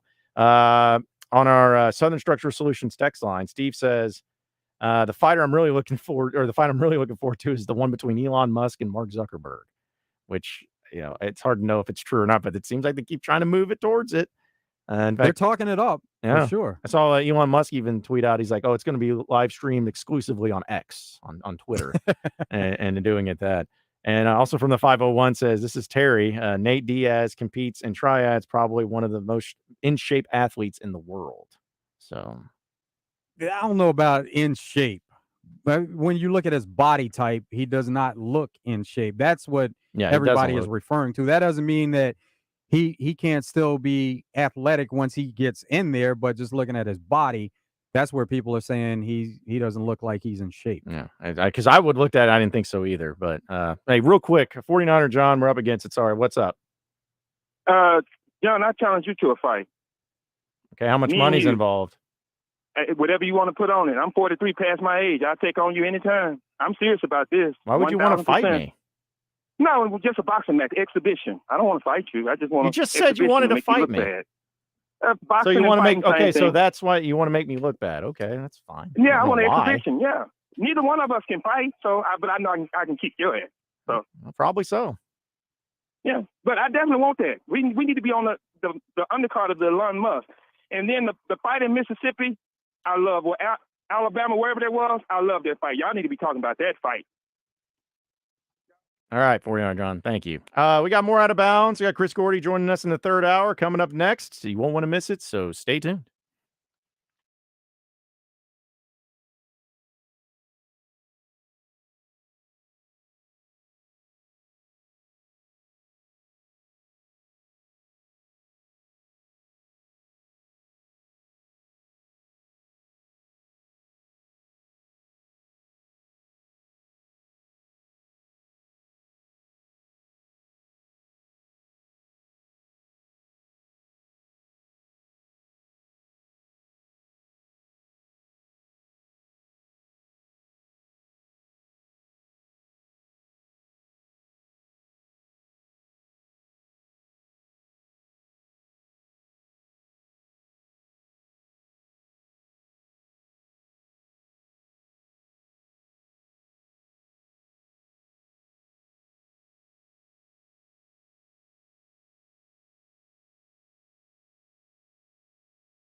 2 hours down, 1 hour to go. Appreciate everybody listening in on this beautiful day here in the great state of Arkansas. John Nabors, Joe Franklin, broadcasting live from the Hoggs Meat Market Studios with you today. And thank you, as always, for making us a part of your afternoon this afternoon. It's been a great Reaction Monday presented by Fleet Management Services, where we've been reacting to everything over the sports weekend, especially with the football side of things. You got fall camp starting up, had an NFL preseason game to even watch on Thursday night. But still a lot of news coming out from the NFL. And we know there was fights, there was soccer, there was baseball. There's just all types of craziness going on in the sports world. So we're going to continue to talk about that right now as we go to the phone lines and welcome in friend of the show, Chris Gordy of Sports Talk 790 in Houston, as well as the Locked On SEC podcast. And Gordy, as always, my man, appreciate you joining us. How you doing this afternoon? I'm good, John. I'm just catching up on a couple stories I missed in the last hour, including Pete Thamel saying the ACC might add Cal and Stanford. Yeah, geography doesn't matter. Let's just make stupid moves and add dumb schools. I mean, is that like having happen? Like, how do you not have that go into place where you got these teams looking for other teams and conferences to go to? Like, it feels like it's going to happen, right? You're going to have Cal Berkeley part of the Atlantic Coast Conference somehow. Yeah. I mean, that's the thing. At what point does common sense have to prevail here and go, Cal and Stanford joining the Atlantic Coast Conference? Nowhere near the Atlantic Coast, off on the Pacific Coast, in fact. Crossing 4 time zones. None of this makes any sense. I get it's all about, it's about TV and eyeballs. Yeah, great, but enjoy nobody going to the game. Like, how many people that are fans of Virginia Tech are going to make the trip out to play Cal and Stanford on the West Coast? Like, nobody can afford that. Like, it's getting ridiculous here, and I can't help but praise Greg Sankey by the day about keeping conference expansion at least somewhat within the footprint. You know, when you added Missouri and A&M, they were both kind of in the southern region. You add Oklahoma and Texas. Oklahoma not too much further past Arkansas. Austin, Texas, only a couple hour drive from College Station. So Texas and Oklahoma still very much, maybe not so much southeast, but definitely southern, and part of the SEC makes sense. I just cannot get over some of these conferences adding schools like the Big Ten did, and adding Oregon and Washington makes absolutely no freaking sense when you got Rutgers and Maryland and Penn State. Yeah, you know what's going to cost to send the Penn State baseball team or softball team out to go play Washington and Oregon in conference play? It's just, we've lost our damn minds. This is ridiculous. Chris, how did it get so out of hand, out of control for the Pac-12? They were intact, and then Colorado leaves, and there are schools that are talking trash about them, but then a lot of those schools followed suit. So what happened in between those few days to make it all fall apart? Well, this has been steamrolling. This started a couple years back with the previous commissioner when they launched the Pac-12 network, and they couldn't get carriage rights with anybody. I have Xfinity Comcast, and I pay out the wazoo for all the sports channels, and I couldn't even get the Pac-12 network, even if I tried. Like, I was like, I'll pay whatever. I just want to have all the sports channels. They're like, we don't even offer that. I don't even know what cable or satellite subscriptions even subscribe to the Pac-12 network. It was impossible to find. You had to pull up like illegal streams on your computer or phone late at night to even get the Pac-12 after dark if it wasn't on any of the ESPN. So that was where this thing first started. Was the SEC network launched, great success. ACC network not as successful, but at least they picked up a little bit of steam. The Big Ten network does okay. The Pac-12 network was an abject failure, and nobody watches it. Nobody pays for it. In fact, I don't know if I mentioned this to you guys. In 2 weeks, USC will open the season with San Jose State. The Heisman Trophy winner, Caleb Williams, it will air on the Pac-12 network that nobody gets. I don't know how you're going to watch it. How do you see the reigning Heisman Trophy winner play his week 0 game? You can't watch it. So that was the first domino to fall. It's all about the TV rights. You guys have seen that the dominoes fall the last couple of years with the Big Ten coming to terms with their agreement, the Big 12, and the ACC, and of course the SEC signing their big deal with Disney. There was no money left, and there were no networks left. Nobody wanted the Pac-12, and it got so bad, particularly once USC and UCLA jumped ship a couple months ago. announcing they're going to the Big Ten in 2024, that, Kliavkoff, the Pac-12 commissioner, he comes out and says, yeah, I mean, I think we got a revenue share deal with Apple TV. And it's like, are you kidding me? Like, you can't even get linear TV rights for our conference. And so that was the last straw. And that's where a lot of these commissioners said, we're not having this. We're not signing this deal. And lo and behold, that's what happened Friday. Oregon and Washington jumped ship. So the question becomes of how you view this, Gordy. Do you view this as a bad thing for college football, college sports in general? Because everyone's got their opinion on it. Some people says it's ruined. Some people are saying that this is awful for student athletes that are not in football. Just what do you think are the negative impacts from this, and are they as evident as some people are trying to make them out to be? Well, look, there are positives in that your school is going to get a lot of revenue.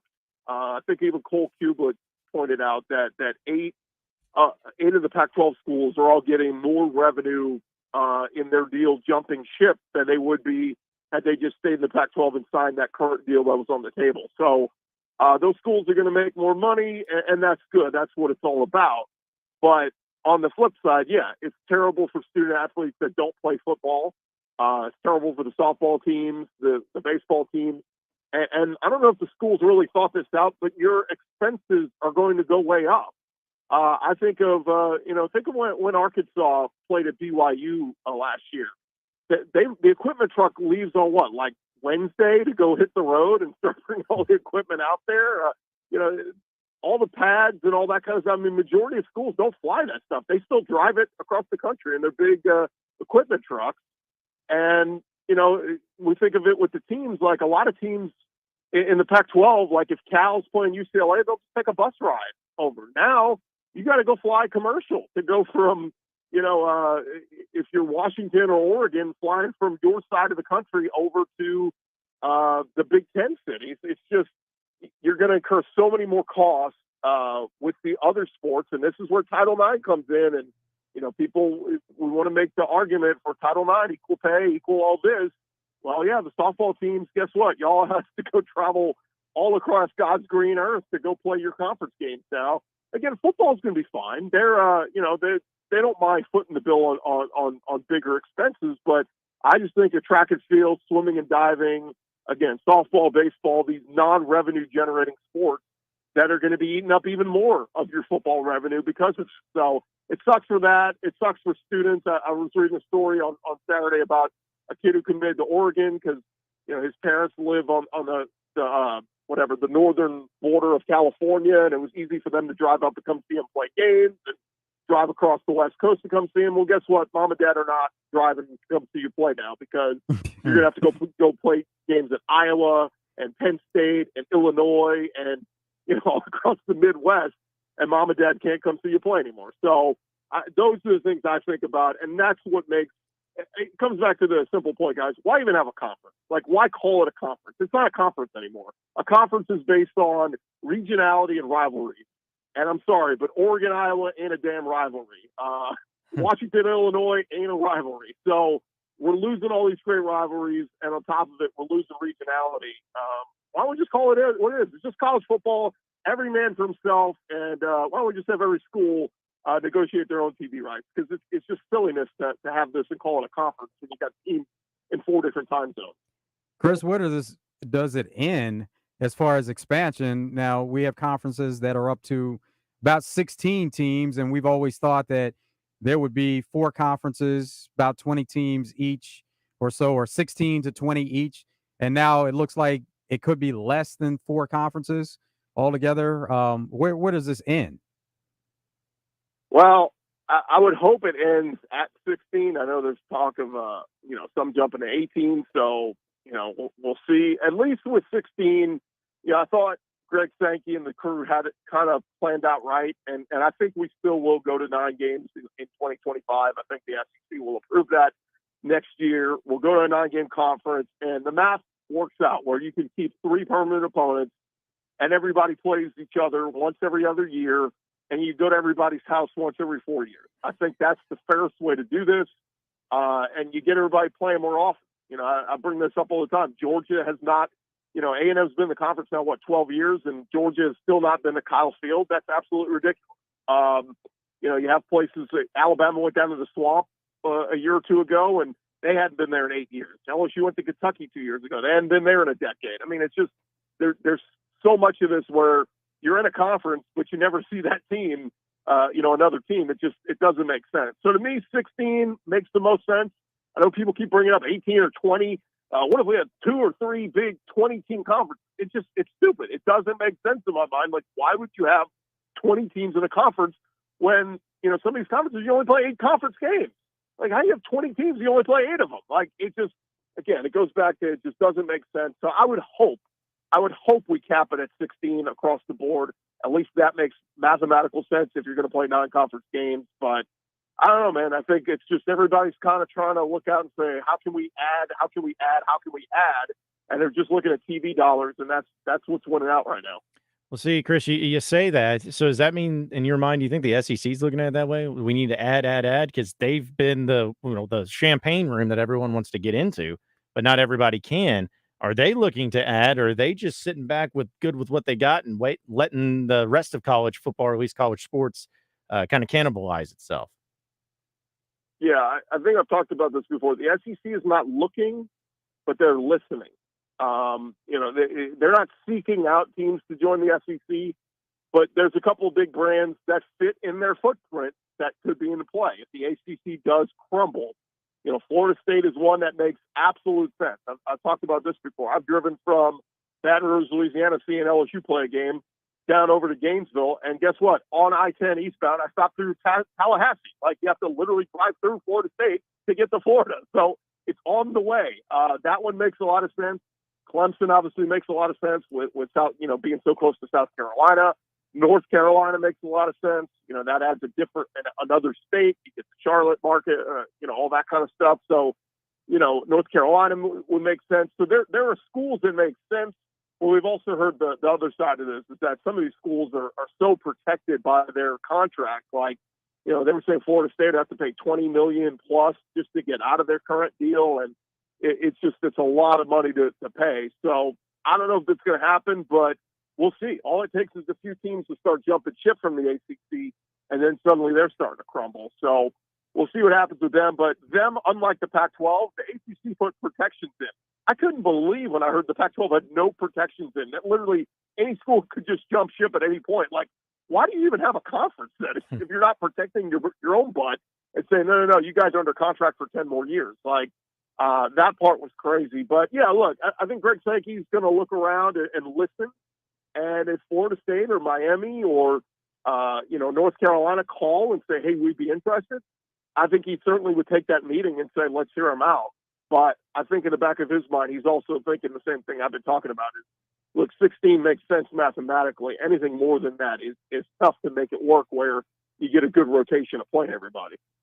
ACC is looking to add Cal and Stanford, and would that be enough to kind of save what they have going on and appease some of these teams? And does that make the ACC more enticing for a better TV deal to be able to hold everything together and please Florida State, Miami, and some of those schools that are looking for better deals?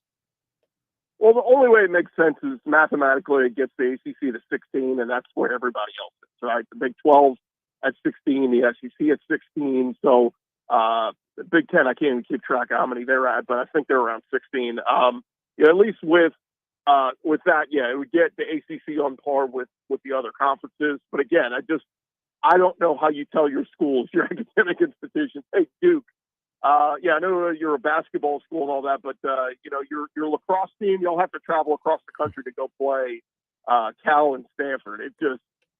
And then who's gonna pay to go to these games? You know what I mean? Like Duke basketball playing Cal basketball. Okay, yeah, people will come out for that. But Duke football versus Cal football, is that going to be a big seller?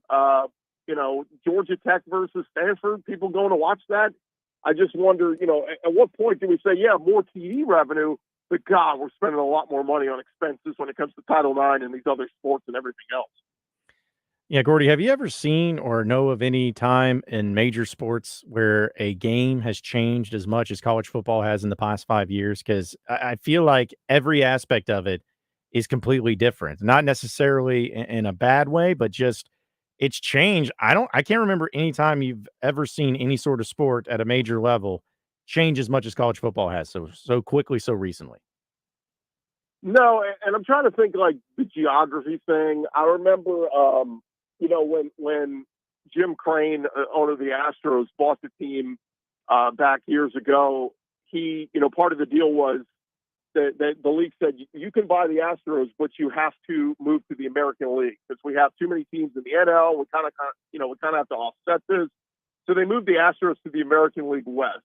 Geographically, it makes no sense that the Astros play in the American League West. They have to travel out to the West Coast, play the Oakland A's, the Los Angeles Angels, the Seattle Mariners. Texas Rangers make sense, but it just makes no sense for the Astros to go play out on the West Coast. I remember when they redid the NBA conferences years ago. In New Orleans, when they got their expansion, they put them in the Southwest region, playing Houston and Dallas and San Antonio. I guess you're right next to Texas, but then Memphis gets thrown in there. Memphis is almost practically on the eastern side. So it's just there's a lot of things in pro sports that changes that have been made in the last 20 plus years where it doesn't make sense geographically, but at least they try their best. Here with college football, again, with what the Big Ten and the Big 12 are doing, and now the Pac-12 disintegrating, and possibly the ACC adding Cal and Stanford, like none of this makes any sense geographically. And I think that's, to me, what's just so mind-boggling is, like, what's the point if I can't go travel to see my team play on a road game because they're all 3 time zones away? That to me is what's so mind-boggling. School's getting into fall camp, and the season is right around the corner. What are you most looking forward to at this point? Well, the coaches poll came out today, guys, and I was kind of, not surprised, but when I tell you that Georgia 1, Michigan 2, Bama 3, Ohio State 4, LSU 5, 3 of those 5 schools are all working in new quarterbacks. It's just fascinating how, Georgia, look, we know they're surrounded by talent everywhere, but Carson Beck hasn't started a game. We don't know if he's going to be any good.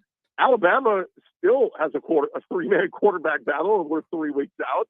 And Ohio State, yeah, they've recruited very well, but again, you're replacing C.J. Stroud, who's the number 2 pick in the draft. So it's fascinating to me that those schools just get the benefit of the doubt when we talk about what's the most important position in all of football. It's the quarterback. And, I look at schools like, Michigan's got their quarterback back. LSU's got Jaden Daniels back. USC's got Caleb Williams back. You go on down the list and you feel good about it. I was just a little surprised Arkansas didn't. I thought Arkansas would get some votes in there. And for Ole Miss and friggin' A&M to sneak in there, A&M coming in at number 25, I was just like, God, did we forget they went 5-7 last year and had an abysmal season? So, yeah, it's just funny. Some schools just get the benefit of the doubt, and then others, even with everything else Arkansas brings back, KJ Jefferson, Rocket Sanders, Sam Pittman, an upgraded OC with Danny Knows, all these pieces, yet Arkansas still not getting any respect. Well, Gordy, also one thing though I wanted to bring up to you as well as in Houston. I know that's obviously the city you're at and cover everything. Major League Baseball has been some big news for the Astros, especially with some of the moves that's been made. Just how's the excitement level gotten to the point to when you're adding some of the big players that they've added? Yeah, they made the trade for Verlander. He pitched really well on Saturday. Unfortunately, they didn't give him any run support, and so they lost that game to the Yankees. But they ended up splitting the series, and they had an off day today. They're actually at the White House visiting Joe Biden and crew, and kind of a cool thing there to get to celebrate it and all that.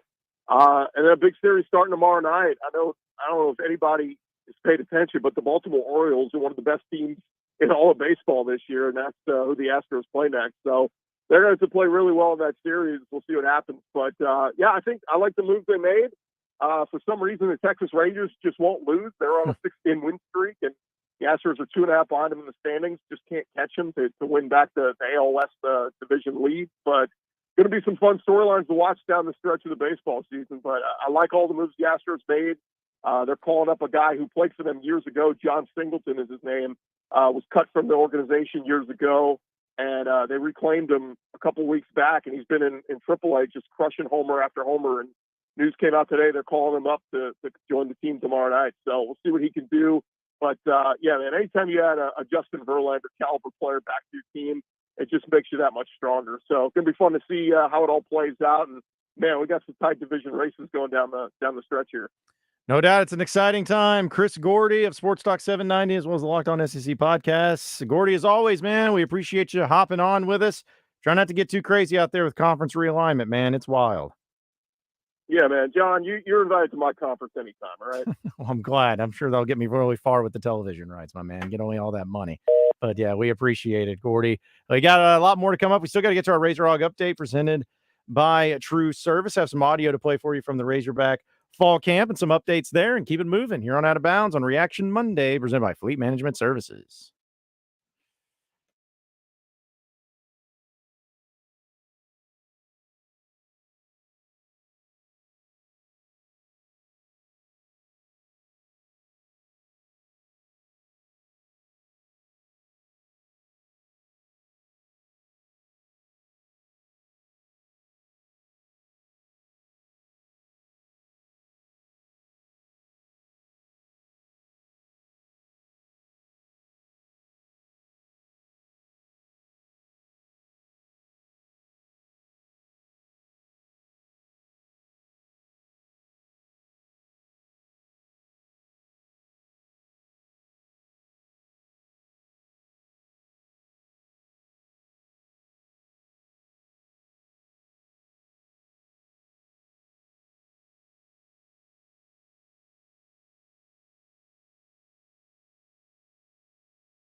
Going to get to more of your phone calls and text messages here on Out of Bounds. But first, I'm going to tell you about Gwatney Chevrolet and them having the best deals when it comes to all your vehicle needs. We have told you about the Chevy Silverado deals that they have when they have full-size vehicles, the Equinoxes, the Tahoes, well, what it is. They always are having great deals year-round, and there's a reason for that because they're the best in the business. They want to make sure that they give you the vehicle that you deserve and that you can afford and make it as seamless of a process as humanly possible. They have great inventory right now. So if you're looking for a new vehicle, maybe you're out on the roads this morning and felt like, man, with this storm and this rain, I don't feel totally comfortable with this. Well, go get you something safe and something new over at Gwatney Chevrolet in Jacksonville off the Gregory Street exit. It's at 1301 TP White Drive. Not only do they have a great sales staff, but their service is impeccable. It is the best in the business. And again, there's a reason why. Everyone recommends them. Everyone knows them. And there is only one place to get your Chevy vehicle, and it's at Gwatney Chevrolet. So again, check them out today at Gwatney Chevrolet and GwatneyChevrolet.com. Appreciate Chris Gordy joining us in the previous segment. Now we have a few things that we'll dive into here as part of the, whole ordeal with Reaction Monday presented by Fleet Management Services, because there's just been reactions to college football and the madness going on with that, as well as fall camp updates and the fun stuff with that too. And of course, everyone chiming in on our Southern Structural Solution Buzz text line. But, it's that time of year where predictions are getting thrown around and people are giving their overreactions to fall camp stuff. They hear from one player and they're like, okay, well, hey, this player is going to be great because of this. Or they see a highlight of one player getting burned. It's like, oh, this player is going to suck. They're terrible. It's never the same. But that's kind of like what's fun about, we had like talking season. This is like a balance in between of like, you get stuff to look at and see that's actually meaningful, like practice, but you're still just talking about it and hyping it up. It's like the balance between the two. That's what it feels like, at least. Yeah, you can't just take everything from what's going on now, because players have to be able to get back into the mix and be used to being in that type of setting. And even though they're in a practice setting, it still doesn't replicate what happens in a game. So it's a build-up to the entire process. It's a completely different thing. And also from our Southern Structural Solution text line says, William Sardis, what do you guys think is going to happen to independent schools like Notre Dame with the conferences this big? The big conferences are not going to have the big non-con games because they're going to have to play more conference games. I would think it may force their hands to actually end up joining a conference. Notre Dame will eventually get into a conference. Thank goodness. It's been way too long. You guys have been sitting on your own little island on NBC for too long. You need to join a conference. And you would think it'd be the ACC, since that's where all the other sports that they have is part of that conference, except football. So it seemed like it would be seamless, but hey, if they get a better deal, as we've seen, people may jump ship pretty quickly too. Maybe BYU could they're already going to the Big 12, so they're the first domino to fall as far as maybe getting Notre Dame to do the same thing. Because I guess at this point it's Notre Dame and then the military academies, right? Because are those still independent, like Navy and Army and everything? So independent may be a thing of old. The military academies, that's unique though. If they stay independent, they'll still be able to get some games. Oh yeah, that'll be something where they're not having to join a conference. They're good. They're fine. But Notre Dame, people say, oh, well, they don't have to join a conference. That's true. They don't, but they would make a lot more money if they did. Like, they're making good money, but they could still make more if they joined a conference. And they want more. I mean, we all want more. That's the whole thing. It just means more. We all want more. That's all what it's about. But before we get to your Razor Hog updates, let's go to Heath and Cabot. What's up, Heath? You there, Heath? Okay, I guess we lost Heath there. Okay, all right. Well, we'll go ahead and move all the way to our Razor Hog update. Hear from some of the coaches and players over the weekend. Guys, I got just one thing I want to say to you.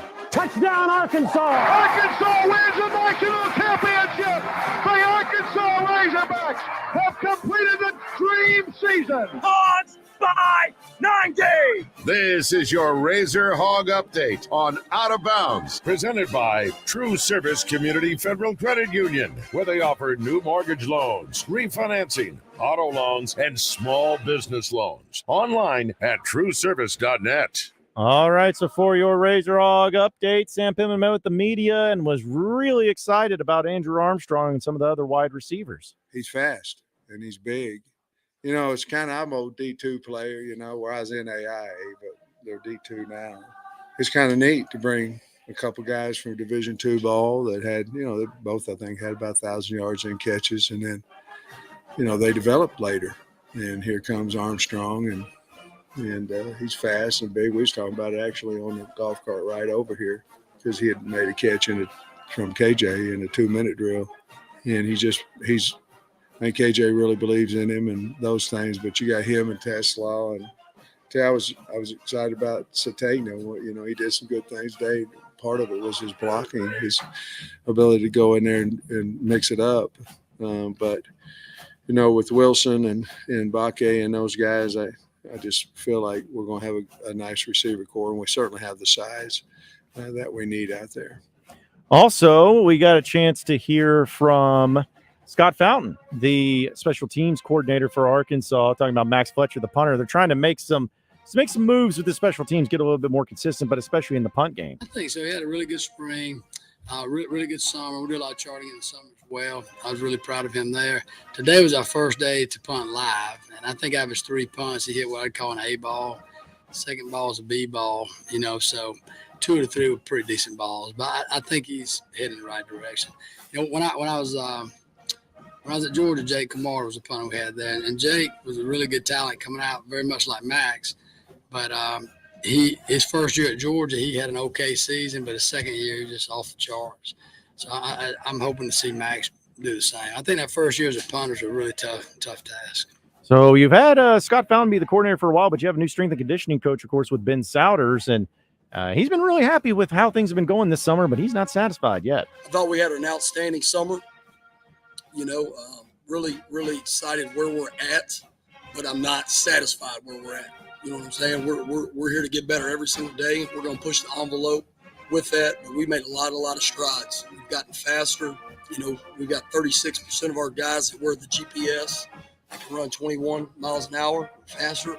So we got 5 guys that can run 22 faster. We got 61% of our team that can run over 20 miles an hour. That's everybody. I'm talking about O-line, D-line, tight ends, and your skills. You got over half your team being able to run 20. So got faster. Strength numbers went up. Very pleased. The gains that we made, the camaraderie, the togetherness that we've accomplished. But we got to turn it up a notch as we get here in training camp. And finally, Chris Paul was talking big about those transfer linebackers because there's a lot of new names on this team that many people haven't heard of. They both doing a good job. Antonio came in, very vocal leader, very vocal type guy. And, he leads by action. Today we got to see him run today too, and he was doing pretty well. Like I said earlier, Jaheim Thomas, he was moving around fluently today. It's the first day, so, we're going to make mistakes and things like that. But I feel like he left no room for error, and he just went out there and just played it all out. He just played his hardest today. Going to continue to have fall camps throughout the rest of the week with Razorbacks, and I know we'll hear from all different coaches and players, and we'll keep you updated on that. But also, Arkansas women's basketball took care of business against in Croatia All-Stars as part of the 3 games of the Europe Tour, and they won 124-12. That's not a typo or anything. No, they actually legitimately won 124-12 to start it out. So kudos to them. In fact, I was looking at the box score. There is a box score provided. And it was a pretty absurd thing is you don't have any names for the in Croatia All-Stars. The box score just has in Croatia All-Stars and a number. And they also That's all they need. And according to this, Joe, I didn't watch it. I'd like to know, but according to this, every single player played all 40 minutes. So I don't know if that's true. And again, that's just the box score. I have a bunch of stuff for Arkansas, but how many players? 5. Okay, so they would have played all. That's all what 40. That's what I'm saying. But I was like, man, no subs, no people you can bring in, any of our breather. Nah, they're good. Man, okay. I guess maybe it's an interesting box score though. I know that they're doing the best over there that they can to make it happen. But you had, let's see, I'm counting the numbers. You had 8 Razorbacks in double figures. Seemed like it may be more than that. Oh, my goodness, that's impressive. So that's your Razor Hog update presented by True Service. Before we take our final break, real quick, let's squeeze Ro in. What's up, Ro? Hey, what's up? Hey, Coach Nabors, you ain't fooling us. We know who y'all play. They went and got 5 mothers just from around the area and slapped them together and ran out there. Ain't no way beat a real team by 112 points. But to get back to what we was talking conference realignment, Notre Dame is going to end up in the Big Ten. Here's out. If you pay attention to how these TV deals and contracts been going, like the Big Ten got NBC, Fox, and somebody else or whatever, Notre Dame's going to end up there because it's going to turn into a regional battle. Big Ten is closing. They're going to get 20. SEC has, 4 more to go? So we're going to have to get 20. So they're going to bust down the ACC.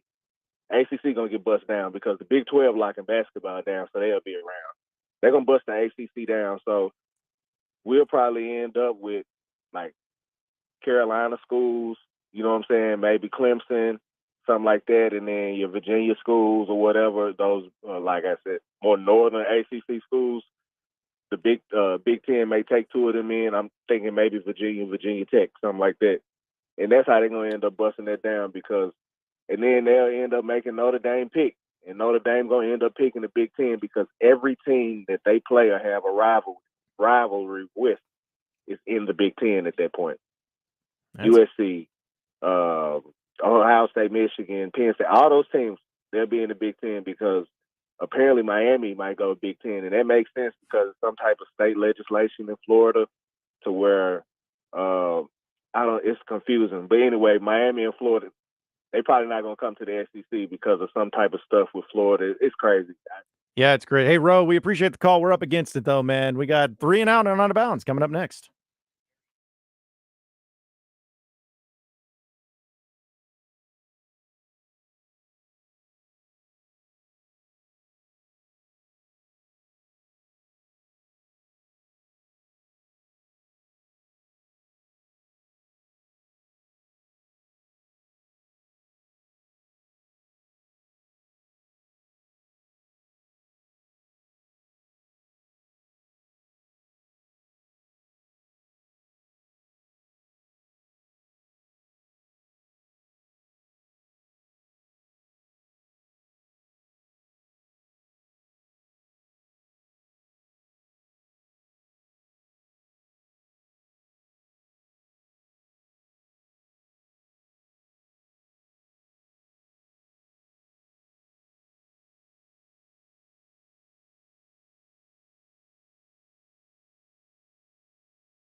All right, it is time for 3 and Out. A few headlines, a few storylines, a few things that we got to dive into.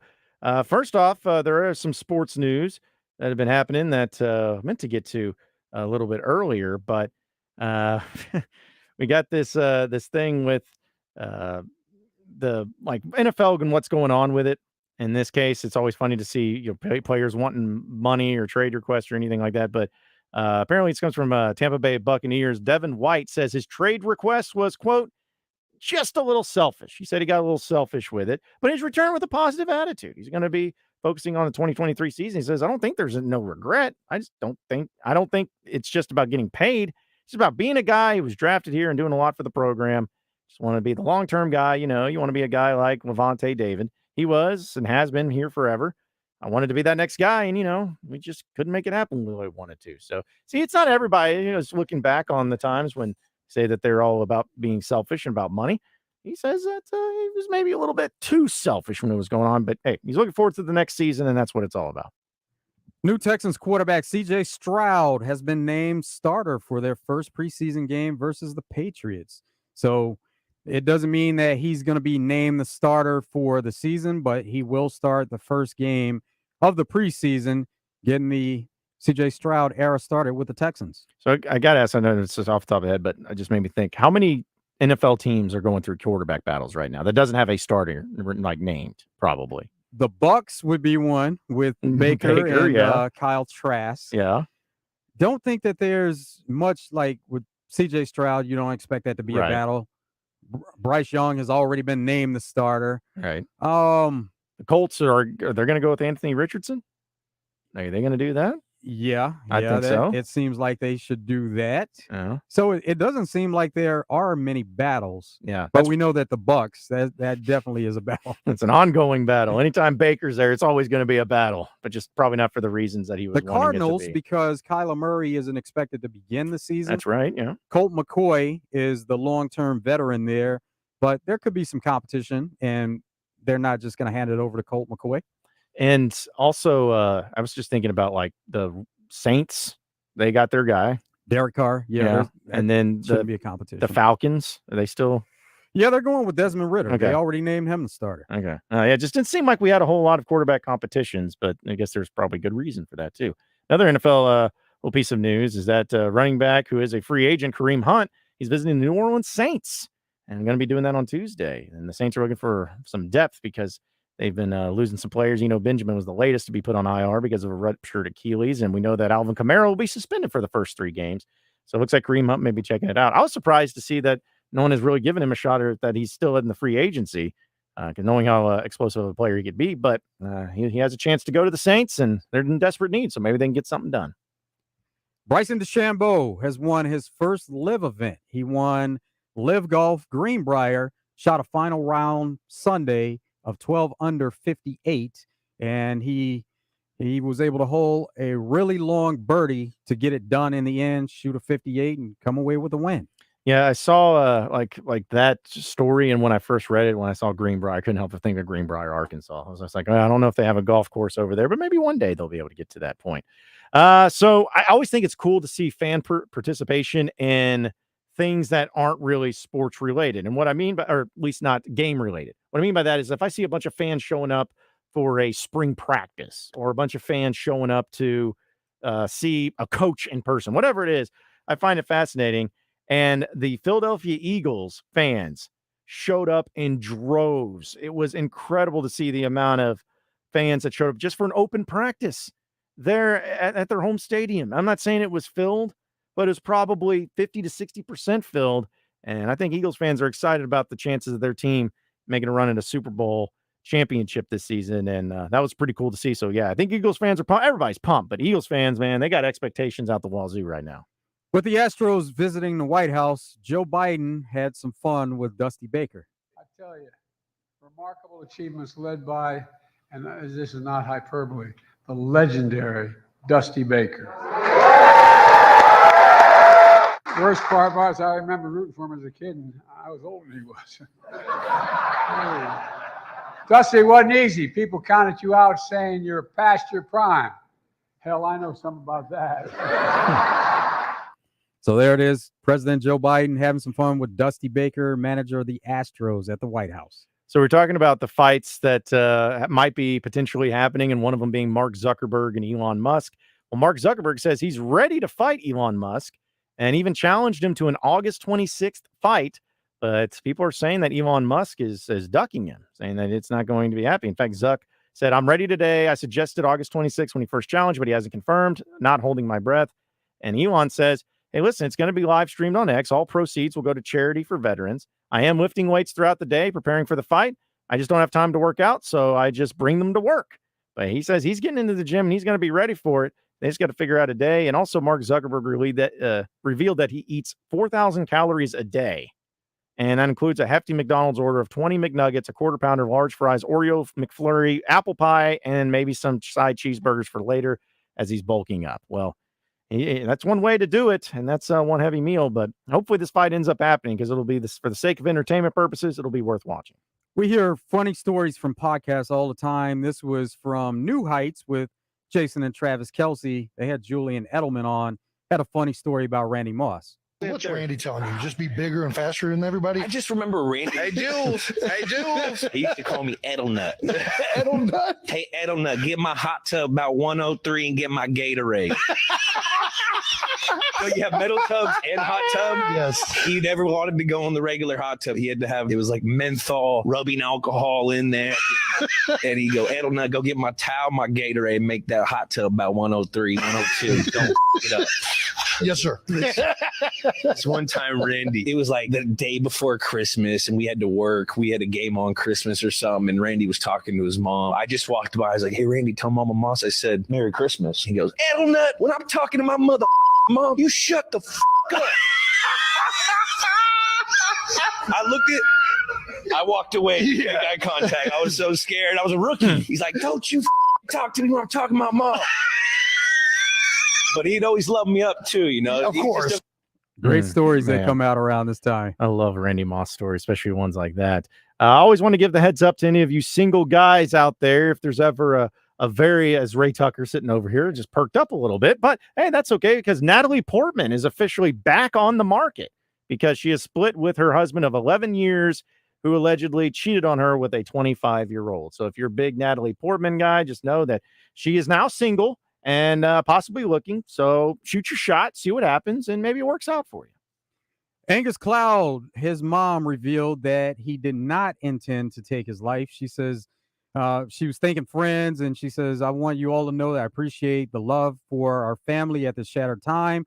Also want you to know that although my son was in deep grief about his dad's untimely death, his last day was a joyful one.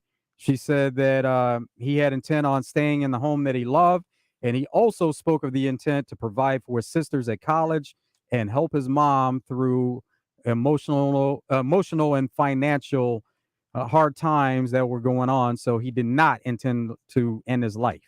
Just a real quick reminder, folks. We meant to mention it earlier, but we got the tailgate party for 1037 The Buzz, September 2nd behind Double B's at Fair Park and Markham. And it's going to be going down. Looking forward to that, like we have it for every Little Rock game, and it's going to be happening again. So we look forward to seeing you out there. But we're done here. Appreciate everybody listening in. For Joe Franklin, I'm John Nabors. Same sports show, same sports channel tomorrow afternoon. You better stay tuned because we got Drive Time Sports coming up next.